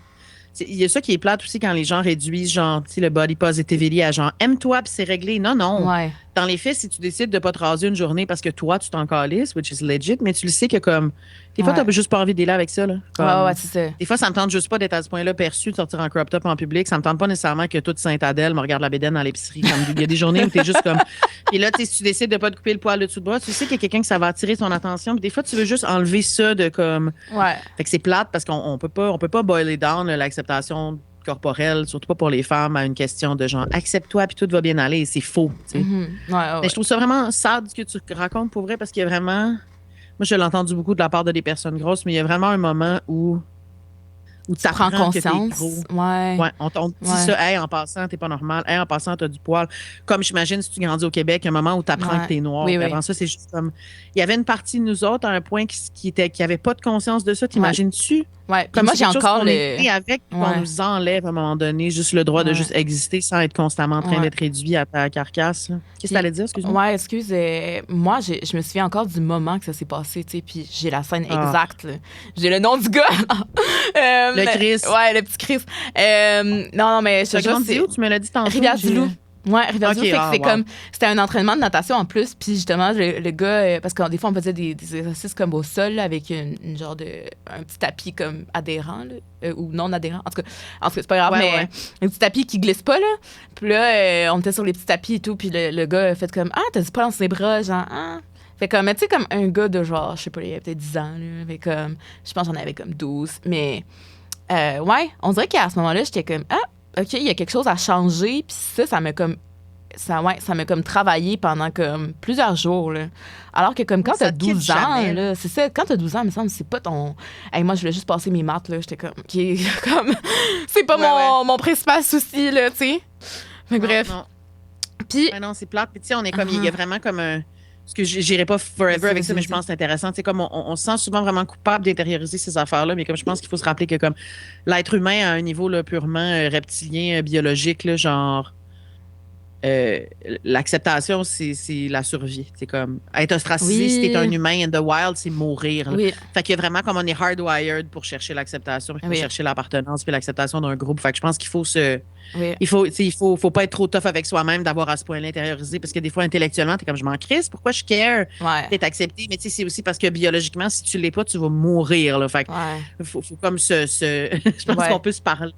C'est une impérative biologique aussi. Puis sur une petite tangente là, comme personnellement tu sais je suis adoptive puis tu sais quand même souvent le syndrome, si je peux appeler ça de même, comme de l'abandon, tu sais, parce que à quelque part, quand tu es adopté, c'est que tu as vécu un premier abandon, puis tout. Fait que là, ça impacte un peu certaines relations, comme la façon dont tu perçois aussi les relations, puis comment tu te perçois comme accepté ou non. Puis moi, je sais que pendant très, très longtemps, puis encore à ce jour, c'est comme quelque chose qui est moins présent, là, qui se calme avec le temps, mais je sais que j'ai facilement l'impression d'être rejetée. Genre, j'ai facilement l'impression que les gens m'aiment pas ou que j'ai dit quelque chose qu'il fallait pas ou comme... Fait que quand tu arrives au secondaire où tu es dans un collège où il y a juste des blancs. Puis en tout cas, il s'est passé comme d'autres affaires. Là, je suis rencontrée ça une autre fois, mais bref. Ça a été quand même... ça a été une épopée, disons. Comme on dirait que ça, en plus du fait que tu es noire puis tu es genre une des seules noires genre de ton école là, avec ton frère. Là, genre, ouais, c'est ça. Comme il y a ça, il y a le fait que comme aussi... Tu sais, tu découvres là, à 12 ans, genre, tu sais, tu commences à avoir un corps... Comme moi, personnellement, j'ai eu genre un corps de femme, entre guillemets, plus tôt que mes collègues de classe. Tout ça, fait qu'il y a comme toutes ces questions-là de oh my God, genre, ton corps, il change, puis tu sais pas trop quoi faire avec ça, puis tu sais pas trop comme si c'est normal, puis comme, tu sais, moi, j'avais une poitrine, genre, j'étais comme, je sais pas, là, en 3e année du primaire, genre, puis comme, il y avait juste une autre fille qui avait une poitrine, tu sais, puis trauma dump, là, mais genre, je me souviens qu'il y a comme, il y a des filles qui m'ont comme à côté dans un coin, genre, pendant qu'on changeait en éduc, là. Puis elle était comme, OK, genre, on veut comparer ta poitrine avec celle-là d'une autre fille, genre, fait que change-toi. Puis ouais, des trucs quand même, genre, c'est quand même crazy quand tu penses à ça, parce que je suis genre, hey, c'était pas tant nice. Puis que. Non, c'est vraiment fucked non, c'est vraiment fucked up. Puis tu sais, je me souviens que. la seule noire de ta classe aussi, là, comme tu le sais qu'il y a comme. Ouais. Puis tu sais. non, c'est horrible à cet âge-là, tu peux jamais belong. Là, ouais. Puis il y a une fille aussi qui m'a touchée, là, tu sais. Fait que j'étais juste comme, hey. Fuck. Genre, ouais. Puis j'ai repensé à ça, comme, tu sais, dans les derniers mois, puis j'étais comme. Pourquoi mon corps est comme un peu une bête de foire, tu sais, pourquoi comme on veut autant, tu sais, ausculter, savoir, puis tout ça, puis là, tu sais, ça vient aussi avec l'histoire de comme, on touchait tout le temps mes cheveux, des choses comme ça, fait que... C'est sûr. Bref, fait que, ouais, petite tangente, là, mais, ouais, pour revenir, ma dernière question par rapport à la série. Dans ta série, on voit certaines scènes plus coquines avec un personnage. Là, je vais pas la nommer, parce que je veux pas spoil. Est-ce que tu penses que le corps gros dérange davantage quand il réclame du désir que quand il réclame de la compassion? Tu sais, on en parlait un peu tantôt de... On s'imagine tout le temps des personnages comme tristes, qui veulent perdre du poids, tout ça. Puis c'est ce qui nous est présenté beaucoup à la télé. Mais penses-tu que quand c'est un corps gros qui vit sa sexualité de façon libre, consentante, puis tout ça, c'est autant célébré que quand les gens... te voit ce personnage-là qui est plus en mode hey, je fais donc pitié puis je veux perdre du poids puis ça marche pas, mettons? Ah non, c'est sûr que c'est moins célébré, c'est beaucoup, beaucoup plus confrontant. Dans le cas d'Échouer spécifiquement, si je me fie au feedback qu'on a eu, c'est surtout quelque chose qui a fait énormément de bien puis qui a été confrontant in a good way, tu sais. Mais non, définitivement, parce qu'on a décidé d'avance que le corps gros était inacceptable, qu'il était indésirable. Fait que c'est comme soit on nous le montre comme ça, avec un regard qui est dans la honte, puis dans souvent un regard qui est très violent puis cru, tu sais.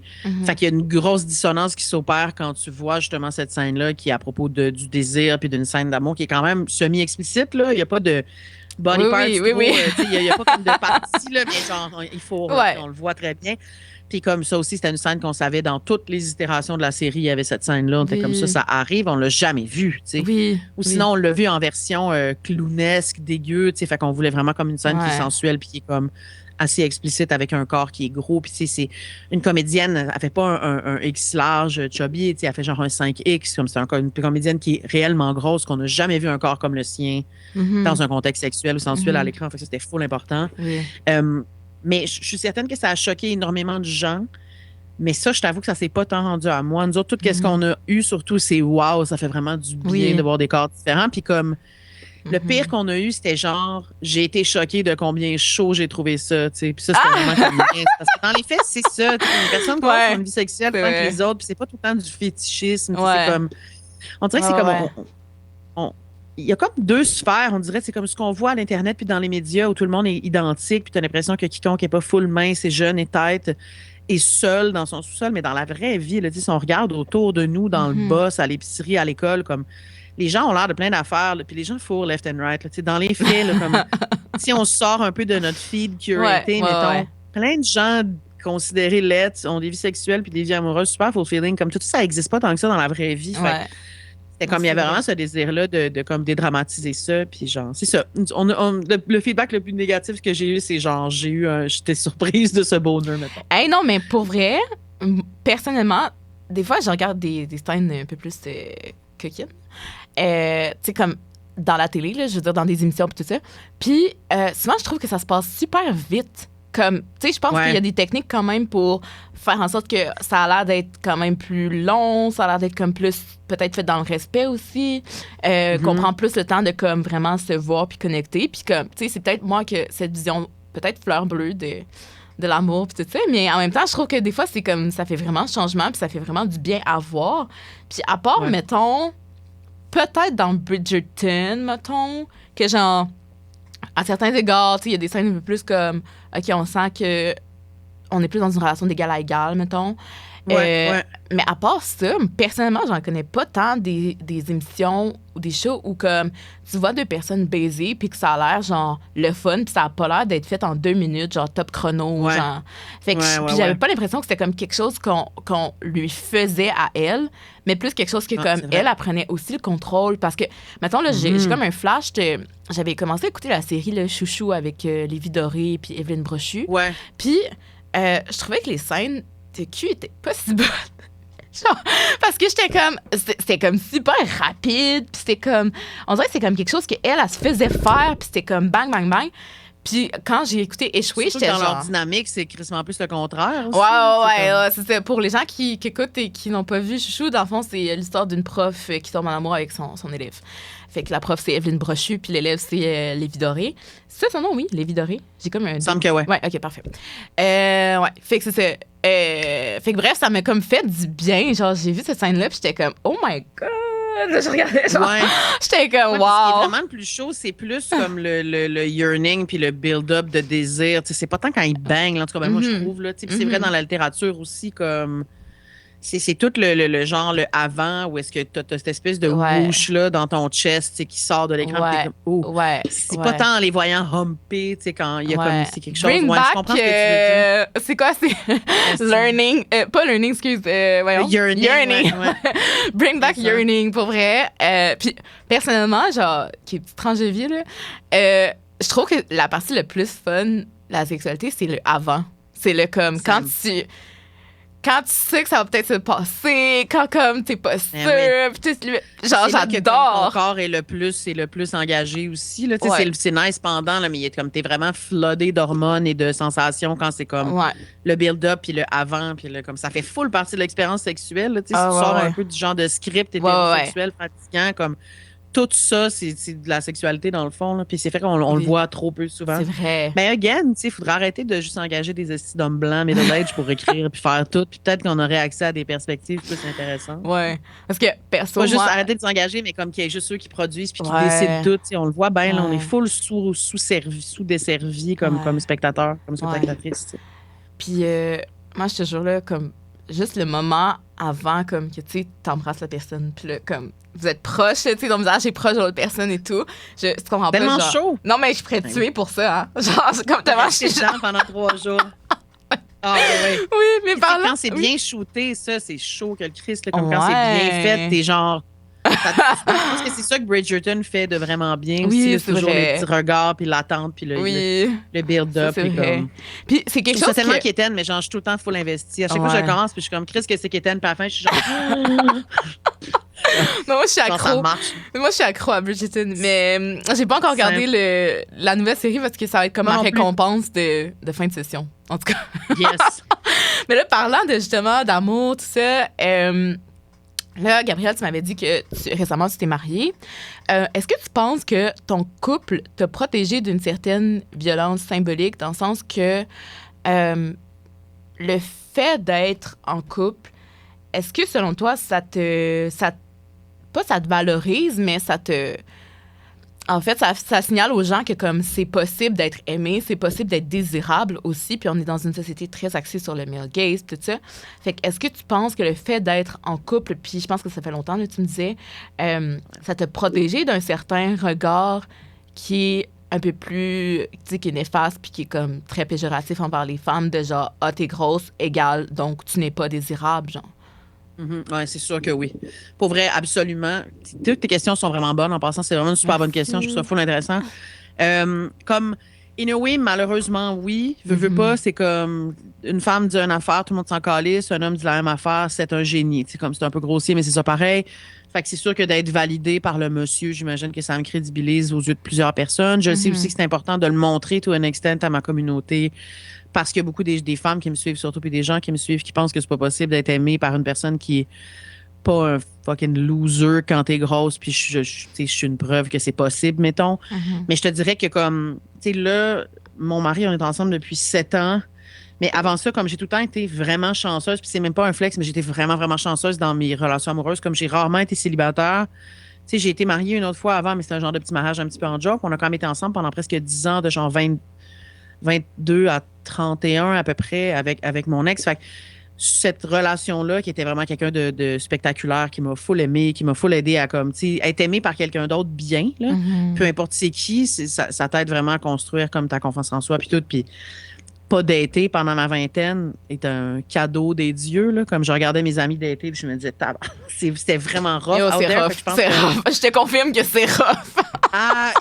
Fait que ça, j'avoue que comme j'ai été vraiment blessed pour ça, puis aussi c'était comme une bonne personne, puis on n'est pas restés ensemble, on est encore full amis, puis c'est comme tout ça était vraiment chill, puis je pense que c'est pas tant, tu sais, oui parce que c'est un homme, puis oui à cause que, tu sais, oui on est tellement comme male gaze centered que genre il y a une validation de ça qui je sais est inhérente, puis comme que mon mari s'affiche publiquement avec moi, etc. Je suis sûre que ça aide à la perception, à la perception que les gens ont de moi, to a certain extent. C'est comme quand je mets des vidéos, il est là, souvent, il y a plus d'hommes qui vont me suivre.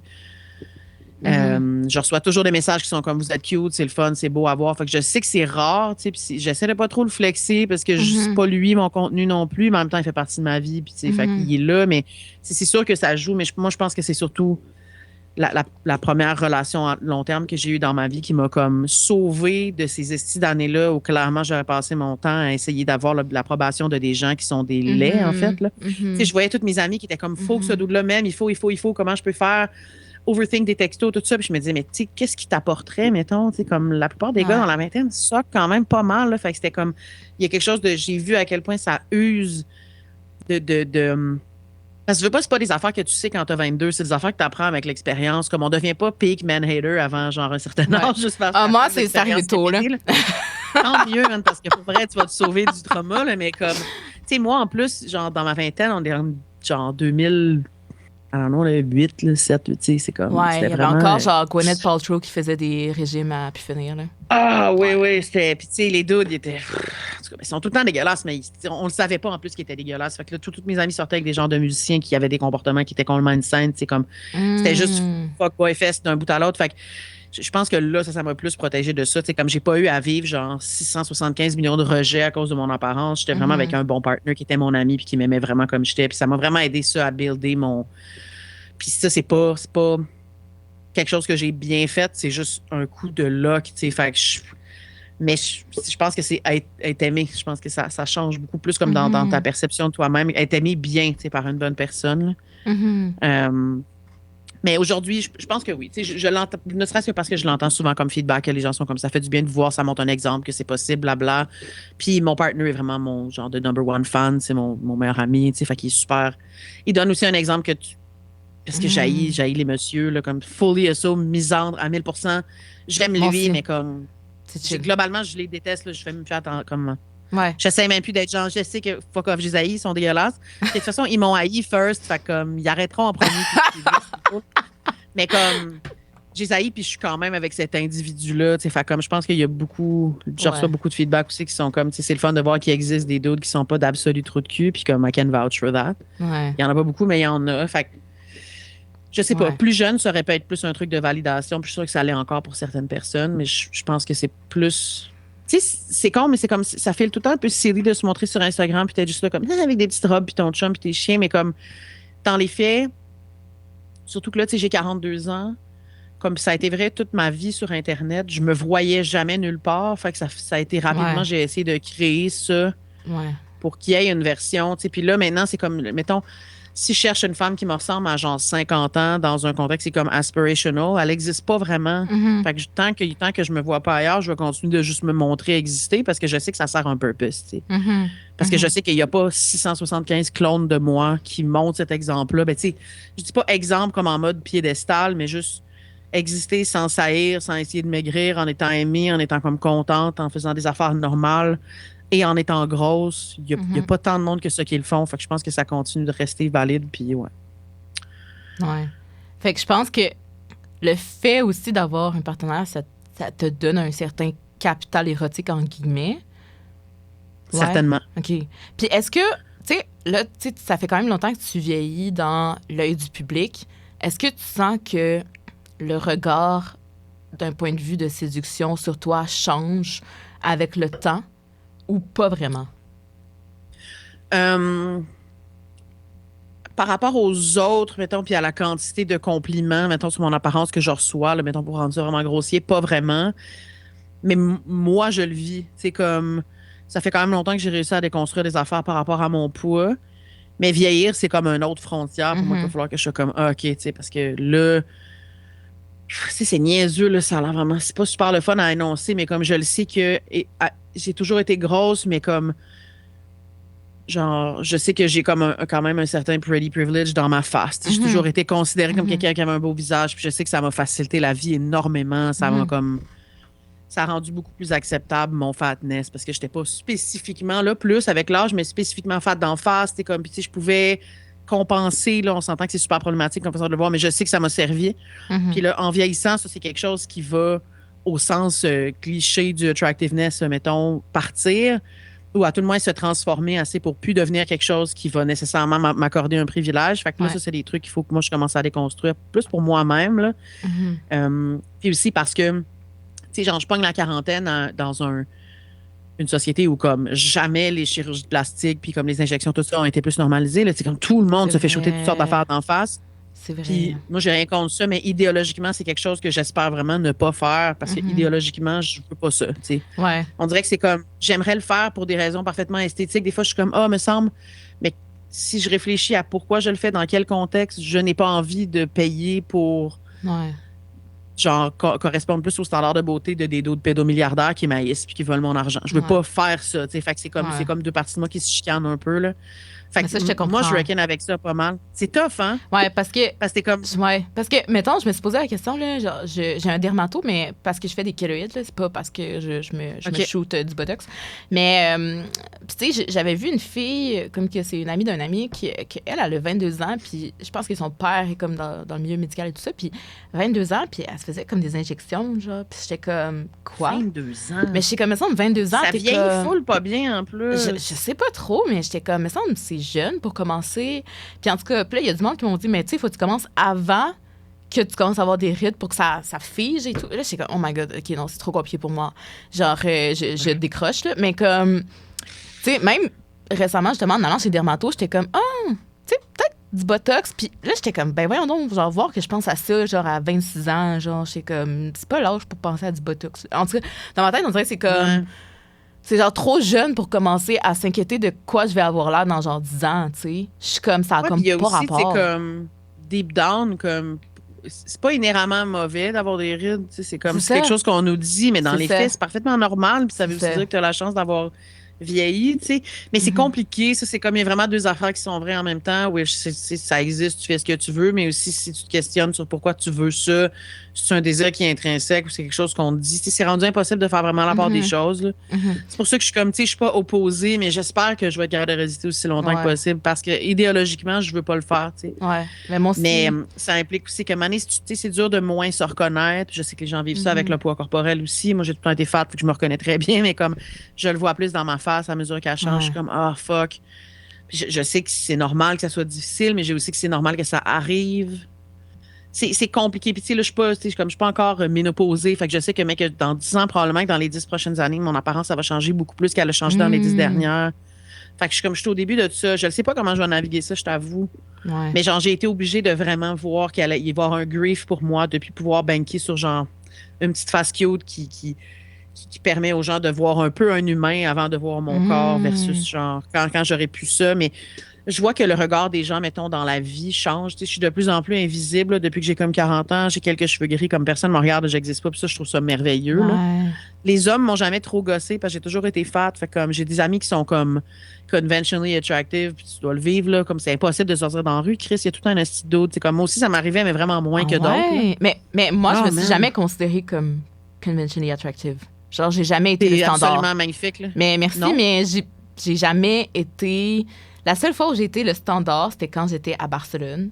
Genre, j'ai fait un échange étudiant l'an dernier. Puis là, je sentais que... Ben, en général, les Espagnols sont un peu plus comme...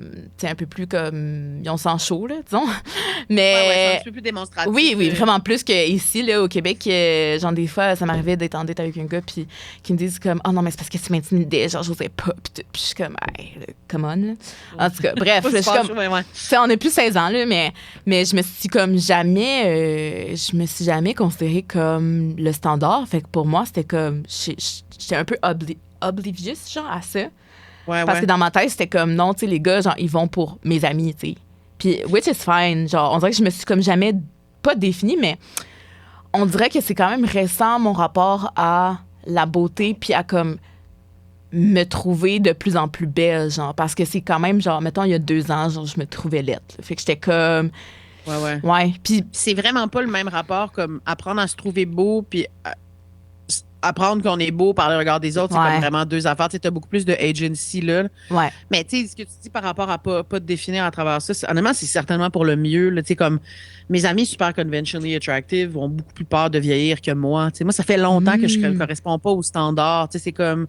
Tu sais, ça, c'est con, mais tu vas regarder souvent, je change un peu de sujet, mais je pense que ça a quand même rapport. Tu sais, les gens qui sont chubby, souvent, sont crissement plus... Ils souffrent beaucoup plus du fait d'être chubby que les personnes qui sont comme proper fat. Tu sais, moi, ça fait comme tellement longtemps que je suis pas à genre 2 mois d'effort conscient de correspondre. On dirait que quand t'es juste comme standard adjacent, ça prend full de place. Puis c'est comme, on dirait que c'est comme pire. Ils sont comme, tu pourrais quasiment. Fait que là, ils sont comme super, genre, versus moi, ça a jamais été moi. Fait que c'est comme, c'est pas ça mon identité. C'est comme, c'est pas avec ça que c'est pas ça ma carte de visite. C'est pas ça qui m'a comme tant ouvert des portes. Fait que, mettons, l'idée de voir mon corps changer en bas du cou, c'est un petit peu, là, comme il n'a jamais été considéré comme quelque chose que je pouvais full flexer, mais je pense que c'est vraiment plus difficile pour les filles qui sont considérées comme vraiment, vraiment super belles, puis pour qui ça prend beaucoup de place parce que c'est ça qui leur a été renvoyé par la société aussi. Là, c'est pas parce qu'elles sont faibles ou whatever, mais comme tu as tout le temps eu du renforcement positif, ça devient un truc vraiment core de ta personnalité. Fait que quand tu perds ça, je pense que c'est beaucoup plus scary. Fait que moi, je trouve que t'es divine, mais genre, tant mieux si c'est pas quelque chose qui est comme à ce point-là central à ton estime de toi-même. Comme ça, c'est mieux parce que ton corps va changer anyway, tu sais. Comme on peut pas, on dirait que tout nous dit qu'il faudrait qu'on l'attache à un moment dans le temps, qu'il faudrait qu'on le sente tout le temps à la journée, notre balle de finissant, mais comme c'est doom to fail, ça. C'est pas pour rien que c'est payant, c'est parce que c'est impossible, tu sais. Fait que c'est comme, tant mieux si t'attaches moins de comme... Ben récemment, tu sais, j'ai pris du poids, puis parce que je m'entraîne un peu plus et tout, puis je me prépare pour un triathlon, puis comme... Là, j'étais genre... puis j'étais comme... Il y a des pantalons qui me font plus, il y a des affaires qui me font plus, puis j'étais comme... Man, ça me fait chier parce que moi, je garde mon linge genre longtemps, tu sais, j'ai du linge secondaire. Ça coûte cher, du linge, là. Oui, puis du linge de sport aussi, là, comme... Ça coûte cher, fait, en tout cas... Fait que là, j'étais comme... Est-ce comment ça, genre, mes culottes que je portais quand j'avais 15 ans me font plus, puis tout, puis... Tu sais, on dirait qu'il y avait vraiment comme T'es cette rendu trop frustration. jacked? Ouais, je suis rendue avec un BBL, là, mais non, je te dis, genre, j'ai comme. Il y a vraiment une partie de moi qui était comme un peu fâchée, genre, parce que j'étais comme. Ben là, je vais devoir comme donner mon linge, puis tout. Puis moi, je suis vraiment comme attachée à mes vêtements, là. Je suis comme. C'est une histoire d'amour, là. Puis là, je suis comme, quand je donne mon linge, genre, je le donne à des gens que je connais, puis que je sais qu'ils vont les porter bien. Ouais. Puis comme. Puis là, en tout cas, bref, genre, j'ai un petit enjeu à ce niveau-là, là, mais. Mais en tout cas, genre récemment, ça m'a vraiment comme frappé. Puis en même temps, j'étais comme contente parce qu'il y avait d'autres pantalons qui me faisaient mieux. Parce qu'avant, ils étaient comme un peu trop loose de la taille puis tout ça. Puis là, j'étais comme, OK, mais on s'en fout, là. Genre, tu sais, ton corps est là pour comme t'aider à faire ton triathlon, point. Genre, ben, comme, il est là pour d'autres choses. Puis les mais genre, vêtements, leur job, c'est de te faire, là, c'est pas le contraire. C'est Mais ça. comme c'est normal quand Ouais. même. C'est dur de se voir changer, tu sais. ouais, Comme c'est une adaptation, tu sais. ouais. Même si c'est pour le mieux, j'imagine. Là. Oui, c'est comme- ça. Mais on dirait que j'étais comme, hey, j'ai comme toujours été mince. Puis là, j'étais comme, est-ce que je suis en train de grossir, puis que, tu sais, ça va comme aller de façon exponentielle. Puis à un moment donné, tu sais, ma mère m'avait dit, genre, ah ouais, tu sais, je trouve que tu commences à avoir plus un corps de femme, genre, tu sais, comme, oui, t'as pris du poids, genre. Mais, tu sais, comme, moi, je le prends pas négativement, là, tu sais, je suis comme, c'est ma mère, là, genre, je m'en fous, mais comme. Mais on dirait que ça me questionne, puis tout. Puis là, des fois, comme j'essaie des pantalons, puis je suis genre. Mettons, t'essaies des jeans, là. Récemment, j'ai acheté des jeans, puis je suis comme, hey, ça, justement, j'étais avec ma mère à Rivière-du-Loup, puis comme, ça a tout pris, là, pour que j'essaie des jeans et tout, parce que j'étais comme, oh non, j'aime pas ci, j'aime pas ça, j'aime pas, genre, le envie petit d'essayer la centimètre taille de au-dessus, trop. puis- Ouais. Puis là, j'étais comme, mais non, là, j'étais une 28, là. J'étais comme, mais non, genre, bref. Puis là, comme, on dirait que j'étais comme, OK, mais on s'en fout, là, que je prenne une taille plus haute ou que, tu sais, je prenne quelque chose où j'ai un peu plus de place pour m'asseoir, genre, tu sais, comme quand tu t'assis puis que, genre, ça te rentre dans le ventre, genre, c'est pas plus nice, là. Fait que même si ça me faisait un beau cul, j'étais comme, ben, tu sais, je préfère respirer que d'avoir un beau cul, genre. C'est nice de respirer quand même. Ouais, c'est quand même un bon concept, là. Mais là, pour terminer avec les questions que j'avais pour toi, là, on va plus passer à comme la politique puis tout ça, puis la discipline de la minceur. La minceur, Gabrielle, est souvent associée à la maîtrise de soi, la discipline, la réussite et la société qui dit constamment aux femmes quoi faire et quoi ne pas faire, quoi manger et quoi ne pas manger. Et le corps gros, à l'inverse, est associé à l'excès, à parfois même une animalisation des corps. Exemple, manger comme un porc, grosse comme une baleine, bâtie comme un bœuf. Bon, on les connaît toutes, là. Puis je pense qu'il y a quand même souvent un rapport animalisant envers les femmes aussi dans qu'est-ce qu'on dit comme insultes, tu sais, qui sont pas nécessairement toujours reliées au poids, mais mettons, on va parler d'une poule pas de tête, on va parler d'une cochonne, une femme, tu sais, qui est plus libérée sexuellement, tout ça. Fait qu'il y a quand même souvent une adéquation entre les animaux, les femmes, le corps, puis c'est comme quelque chose qu'on mixe souvent pour insulter. Puis là, je me demandais comme, est-ce que tu penses que le contrôle du poids à la télé puis au cinéma, c'est une version qui est plus acceptable du contrôle des corps des femmes? Est-ce que c'est comme quelque chose qui est plus digeste pour les gens, fait qu'ils se disent « Ah, mais tu sais, c'est la télé, c'est correct. » Il y a comme une distance qui se crée entre eux puis entre la réalité? Je trouve ça vraiment intéressant. J'ai l'impression que je ne sais pas pour à la télé ou ailleurs, mais je pense que globalement, ce qui différencie, mettons, les corps gros, c'est que il y a tout l'aspect de santé là, qui est projeté là-dessus. Parce que les gens, c'est comme, oh non, mais c'est pas esthétique, c'est pour ta santé, ou je m'inquiète pour ta santé, ou c'est pas bon pour ta santé. Puis ça, on pourrait partir là-dessus, mais évidemment, c'est deux choses qui sont distinctes. C'est comme, c'est pas si simple que ça. Un gros corps est pas inhéremment malade, plus qu'un corps mince est inhéremment en santé. Puis on peut toujours prendre soin de sa santé sans nécessairement mettre le poids au centre de sa démarche. Puis comme ça peut l'affecter ou pas, puis ça veut pas dire que c'est. Bref. Mais je pense que comme ça, si mettons on compare genre la grossophobie à d'autres types de discrimination, je pense que c'est vraiment ça le nœud du truc. C'est que les gens, pensent qu'être gros, c'est exclusivement un choix. Donc, si tu as un corps qui a une certaine apparence, par rapport à si tu as si t'es vieux ou que t'as une tache de naissance qui prend la moitié de ta face, les gens pensent vraiment que si t'es grosse parce que tu décides d'être comme ça. Fait que ça, c'est un gros obstacle à la compassion. Puis ils pensent que c'est juste la conséquence directe de tes mauvais choix. Fait que là, il y a comme un truc moral qui embarque là-dessus, que ils voient ça comme un proxy pour ta personnalité ou ta valeur comme personne. Puis pour eux, ça signale que t'en es une mauvaise, consciemment ou non, ou que tu fais pas attention, Tu sais, je parlais tantôt de toutes les qualités morales qui sont associées comme au body size. Fait que je pense que comme on, on, on- on se permet beaucoup, de manière beaucoup plus décomplexée, de policer le corps des grosses personnes, puis de médicaliser leur apparence, puis probablement d'animaliser leur apparence parce Mhm. que dans le cas spécifique du poids, on a vraiment l'impression que c'est exclusivement un choix. Donc, si tu choisis d'être comme ça, tu mérites tous les abus qui viennent avec ça. Tu sais. Ouais. Dans les faits, évidemment, c'est beaucoup plus compliqué que ça, comme le poids corporel est régi par un paquet de mécanismes dont plusieurs sont hors de notre contrôle. La Mhm. génétique, les médicaments, l'environnement, tu sais, des autres trucs de santé, c'est pas si simple que ça. Puis, dans les faits, c'est niaiseux, mais comme même la personne la plus grossophobe au monde peut bien concevoir que comme si c'était si facile que ça de pas être gros, il y aurait vraiment beaucoup moins de gros, là. Comme personne Mhm. aime ça souffrir, tu sais, genre, je dis pas que nécessairement comme quiconque qui est gros, s'il pouvait claquer des doigts puis plus l'être, le serait plus. C'est pas ça que je dis, puis de toute façon, c'est pas vrai, mais comme La vie est réduire. plus facile quand t'es, Ben oui, c'est c'est ça. ça, quand C'est t'es plus mince, comme là. décider que Ouais. quiconque est gros est un épais qui choisit ça. On peut pas penser que c'est un argument qui est logique puis qui se Mhm. tient. Tu sais, évidemment que non, là. Mhm. Fait que genre, je pense il y a beaucoup d'affaires qui font en sorte qu'on est moins mal à l'aise avec ce type-là de policing corporel puis de jugement porté sur le corps des femmes, mais des personnes en général, mais beaucoup plus des femmes, là, comme à la télé ou dans n'importe quel autre contexte. Je sais que je réponds pas exactement à ta question, là, mais comme Non, mais c'est je pense intéressant. que genuinely, oui, je pense que c'est beaucoup plus accepté pour des raisons de santé. Puis la santé ici est vraiment utilisée comme un proxy pour la moralité. Tu sais. Ouais. Ouais. Comme déjà aussi, on pense que notre santé puis notre poids corporel sont 100% within our control, ce qui est faux Mhm. également. Et on met aussi beaucoup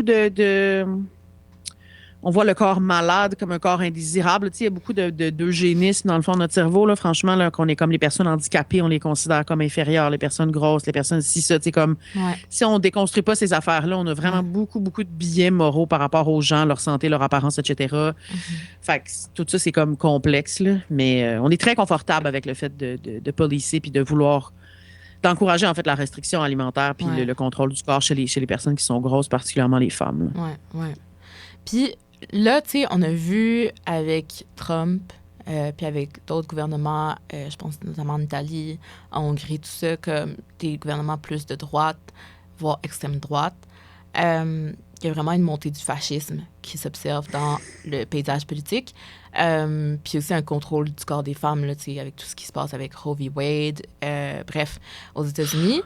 Est-ce que tu penses que la pression sur les corps féminins s'intensifie avec la montée du fascisme?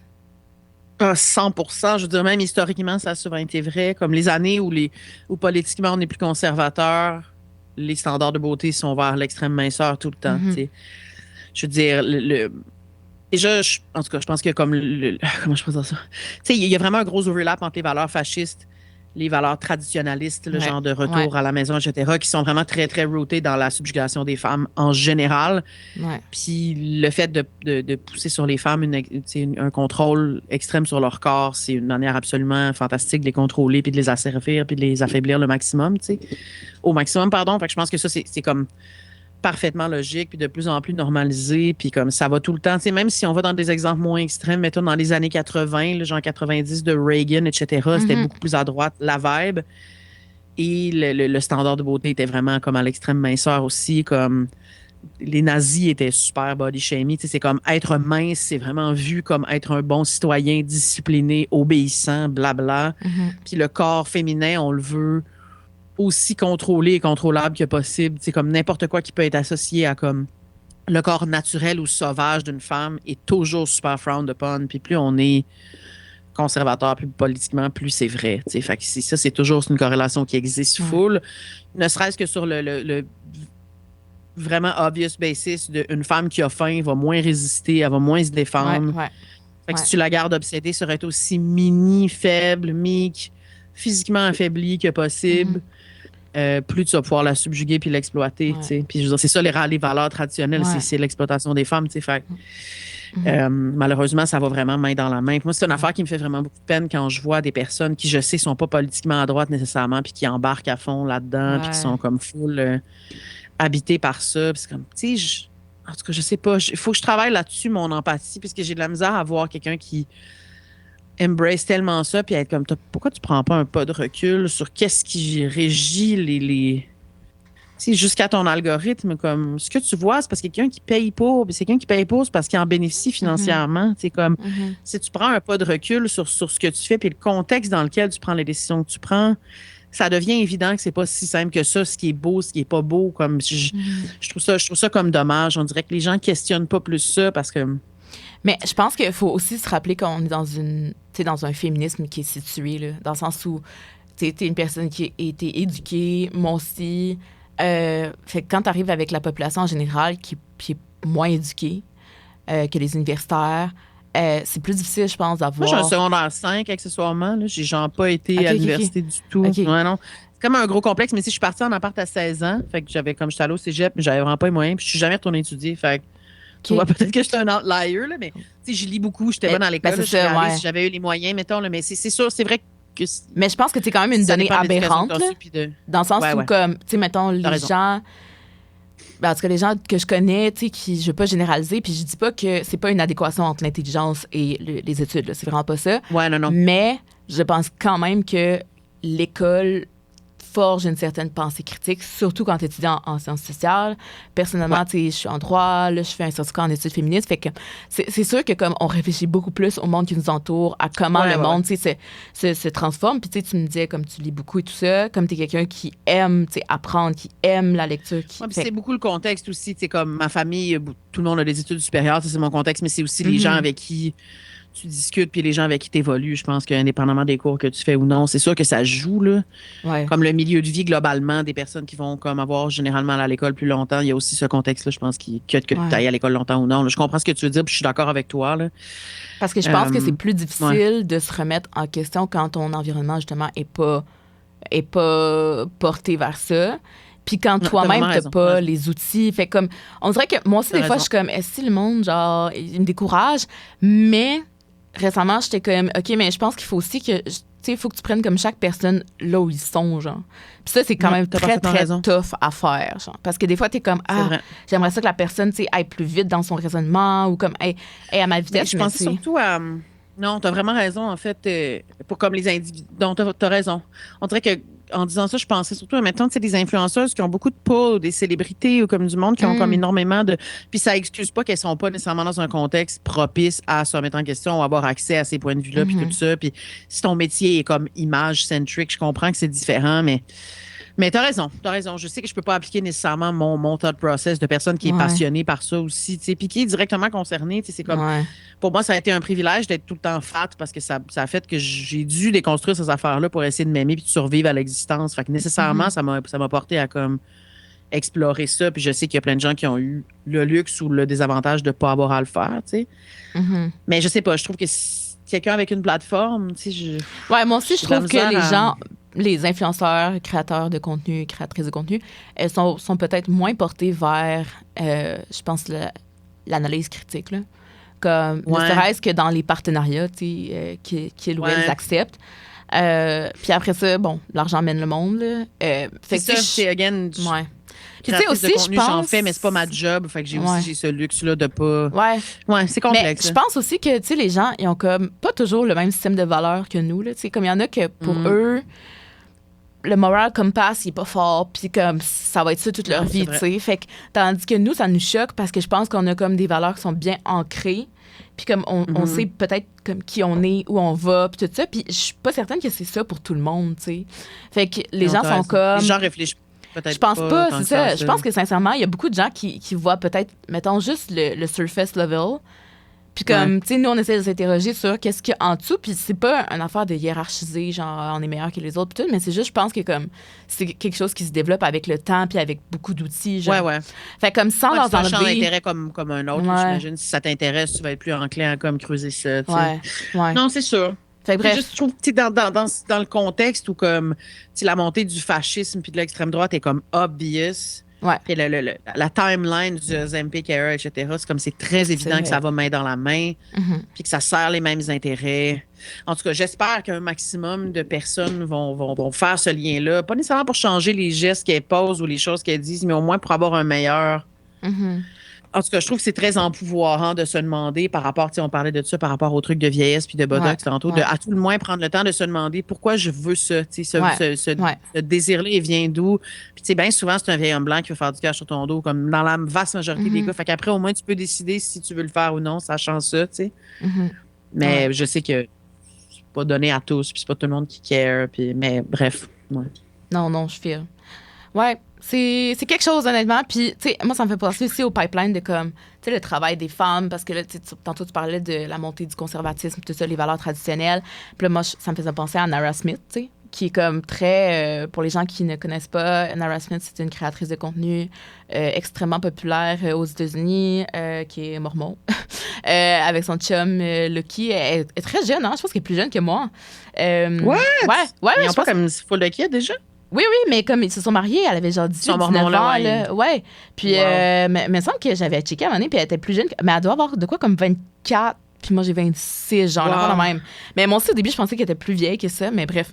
C'est peut-être le style aussi, tu sais, comme les. Elle fait très madame dans son soirée, style. Là. Ouais, c'est ça. Fait que bref, tu sais, elle fait comme. Elle va pas s'habiller avec genre des jeans troués, mettons. Là. Fait que peut-être que le style la vieillit un peu, mais bref. Fait que c'est une dame qui fait beaucoup de vidéos, tu sais, de qu'est-ce que je mange aujourd'hui, puis comme elle nous montre vraiment la préparation, puis c'est très esthétique cliché, très... Genre, elle fait tout from absolute scratch. From scratch, je vais aller récolter mon blé dans le jardin et le grinder tendrement à la main dans une boîte à 3000$. Puis là, je suis comme, oh, OK, qui a le temps pour ça? Mais tu sais, c'est comme une fausse représentation, en fait, du travail, du vrai travail, parce qu'au final...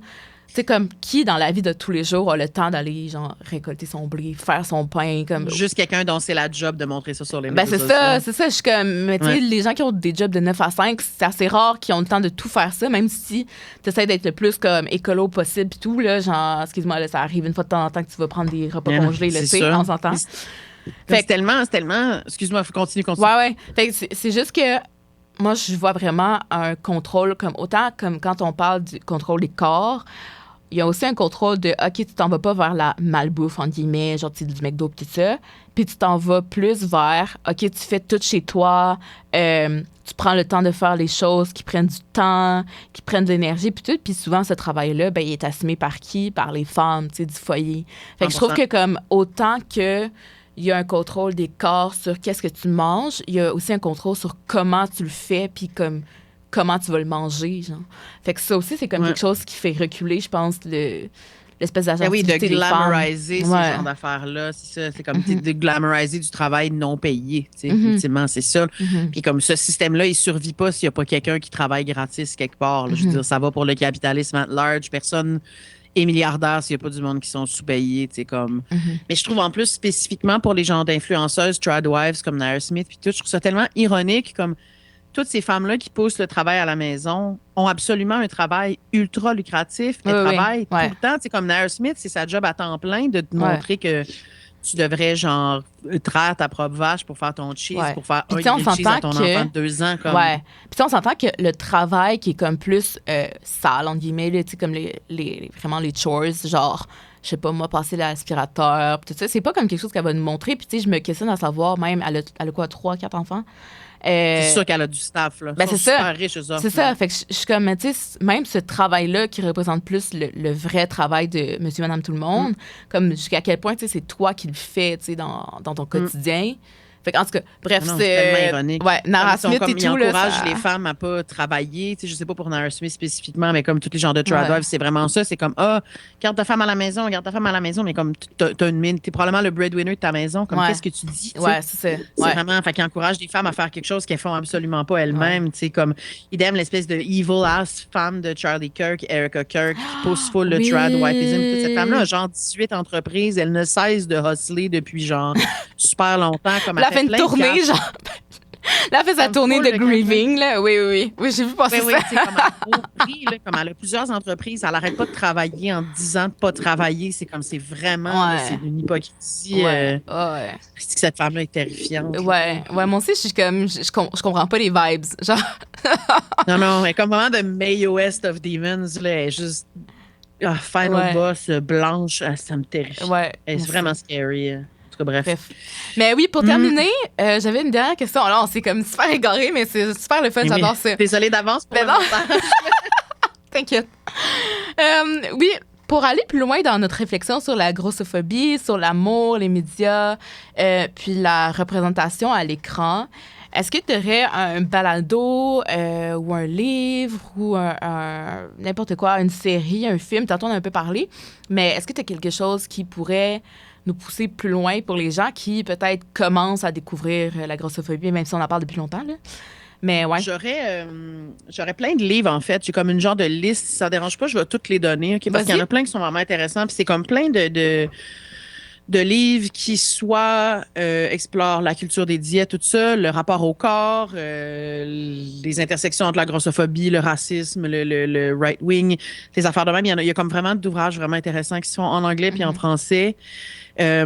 Pour moi, Aubrey Gordon, les livres d'Aubrey Gordon, qui est aussi connu sur Internet sous Your Fat Friend, qui a également l'excellent podcast Maintenance Phase. Okay. Super bon podcast qui débunk tous les trucs de tout le genre tous les genres de grifters de régimes, whatever, mais aussi des vieux régimes of yore comme LCL, puis un journaliste, puis il regarde comme plein de crosseurs de Dr. Oz, de toutes sortes d'affaires, mais aussi beaucoup de trucs sur la grossophobie puis les méconceptions sur le poids. C'est vraiment un podcast qui slappe. Aubrey a écrit 2 livres, un qui s'appelle What We Don't Talk About When We Talk About Fat, puis l'autre, c'est, j'oublie, mais Aubrey Gordon, absolument ne pas manquer. Le livre Shrill de Lindy West, qui a inspiré la série Shrill du même nom. Un bon livre sur juste l'existence d'une femme grosse qui ne saillit pas. Hungry de Roxane Gay, qui est une activiste oui, aussi. Je l'ai adoré. Ouais. Roxane, ouais, c'est transformateur. Là. Ouais. Sinon, un gros classique pour tout ce qui est comme grossophobie, c'est comme un des basics, c'est Fearing the Black Body du Dr. Sabrina Strings, que je pense que tout le monde qui s'intéresse à ça devrait lire. Anti-régime de la nutritionniste Christy Harrison, qui a aussi un podcast qui s'appelle Anti-Diet, je pense bien. Christy Harrison. Celui-là a été traduit en français. C'est genre les podcasts les plus populaires qui débunkent un peu justement les liens entre le poids et la santé, mais la nutrition plus at large, la culture des diètes, tout ça, c'est un livre qui est super populaire puis qui existe en français. Sinon, il y a aussi 2 nutritionnistes au Québec, Julia Lévin-Desjouroux puis Marie-Lou Morin-Laferrière, qui sont deux amies que j'aime beaucoup, qui ont écrit Au-delà de la grossophobie. Fait qu'eux, en fait, c'est comme... Ils ont aussi un organisme qui s'appelle Nutrition inclusive ou Nutrition positive. Je devrais savoir ça. Je m'excuse d'avance. En tout cas, ça se Google. Je pense que c'est Nutrition positive. Qui donne des formations, en fait, surtout auprès du personnel soignant, mais pas que, sur comment être moins grossophobe dans le contexte de ta pratique. Là. Puis c'est 2 nutritionnistes super hot. Sinon, j'avais aussi... Il y a À plat ventre aussi de Looney sur l'application Radio-Canada. Oui, c'est vrai. C'est vrai. La bon. saison 1 porte sur la culture des diètes. Ouais. Les 2 autres saisons sont super. Elle vient d'en sortir une 3e, d'ailleurs. Looney, qui est une bonne amie que j'aime to death, puis j'aurais dû penser à nommer son podcast. Je m'excuse de ne pas y avoir pensé pendant tout. Un truc sur l'histoire du fat activism qui s'appelle Fat Activism par Charlotte Cooper, que j'ai trouvé très intéressant. Sinon, il y a Fadly Ever After d'une créatrice de contenu qui s'appelle Stéphanie Yeboah, qui elle est au UK, mais elle parle aussi beaucoup de l'intersection du racisme, de la grossophobie dans son expérience personnelle, puis elle écrit vraiment bien, puis elle a vraiment un beau style personnel, fait que c'est un follow sur Internet aussi. Belly of the Beast de Sean Harrison, super bon. Puis sinon, au Québec, Nadia Tranche-Montagne a écrit une fiction qui s'appelle La grosse qui rêvait d'amour. Édith Bernier aussi a écrit des livres sur la grossophobie. Michael Bergeron, Julie Artachot qui a fait un livre de photos aussi. Puis je pense que c'est les seuls que j'avais notés. Fait que plein de livres. Puis ouais, pour les podcasts, pour moi, ça serait vraiment Maintenance Phase. À plat ventre saison 1 aussi, c'est très bon. Il y a aussi Les Voies métaboliques par Benoît Arsenault, qui est un chercheur, en fait, à l'Institut de cardiologie de Laval, je pense, qui parle beaucoup de ces questions-là. Il est aussi sur Instagram, puis je pense sur YouTube. Eux, ils ont un podcast où c'est vraiment comme un truc plus comme médical, mais turns out, la médecine sait très bien que les liens entre le poids et la santé sont pas si évidents que ça, puis que si on veut faire attention à sa santé, il faut vraiment comme peut-être y aller avec d'autres angles que juste essayer de réduire son poids corporel. Fait que c'est vraiment comme un truc scientifique qui débunk bien des trucs, son contenu est vraiment intéressant. Puis ouais, vite de même, ça serait ça. Là. OK, ben merci beaucoup. Je pense qu'il y a vraiment beaucoup de stock à aller voir pour les gens qui se questionnent. Se questionnent sur le sujet. Donc, c'est comme ça qu'on va terminer l'épisode. Merci beaucoup, Gabrielle, d'avoir été... Merci à toi. Merci de ta disponibilité. Là. Ça fait quand même longtemps que j'essayais de t'avoir. Puis là, en tout cas, on a eu beaucoup d'embûches, mais là, on a enfin réussi. Contente qu'on ait réussi. Là, Ben merci beaucoup aussi au studio CFAC de nous passer les studios gratuitement quand on est étudiant. Ça, c'est vraiment cool.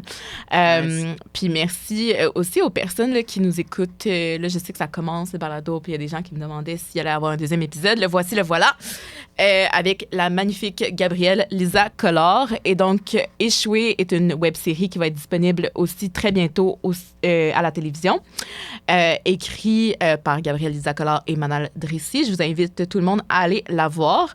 Et c'est comme ça qu'on se laisse. Je m'appelle Marie-Clarisse Berger. Je suis une féministe misandre. Et je vous dis à la prochaine. Merci beaucoup d'avoir été avec nous. Bye. Merci.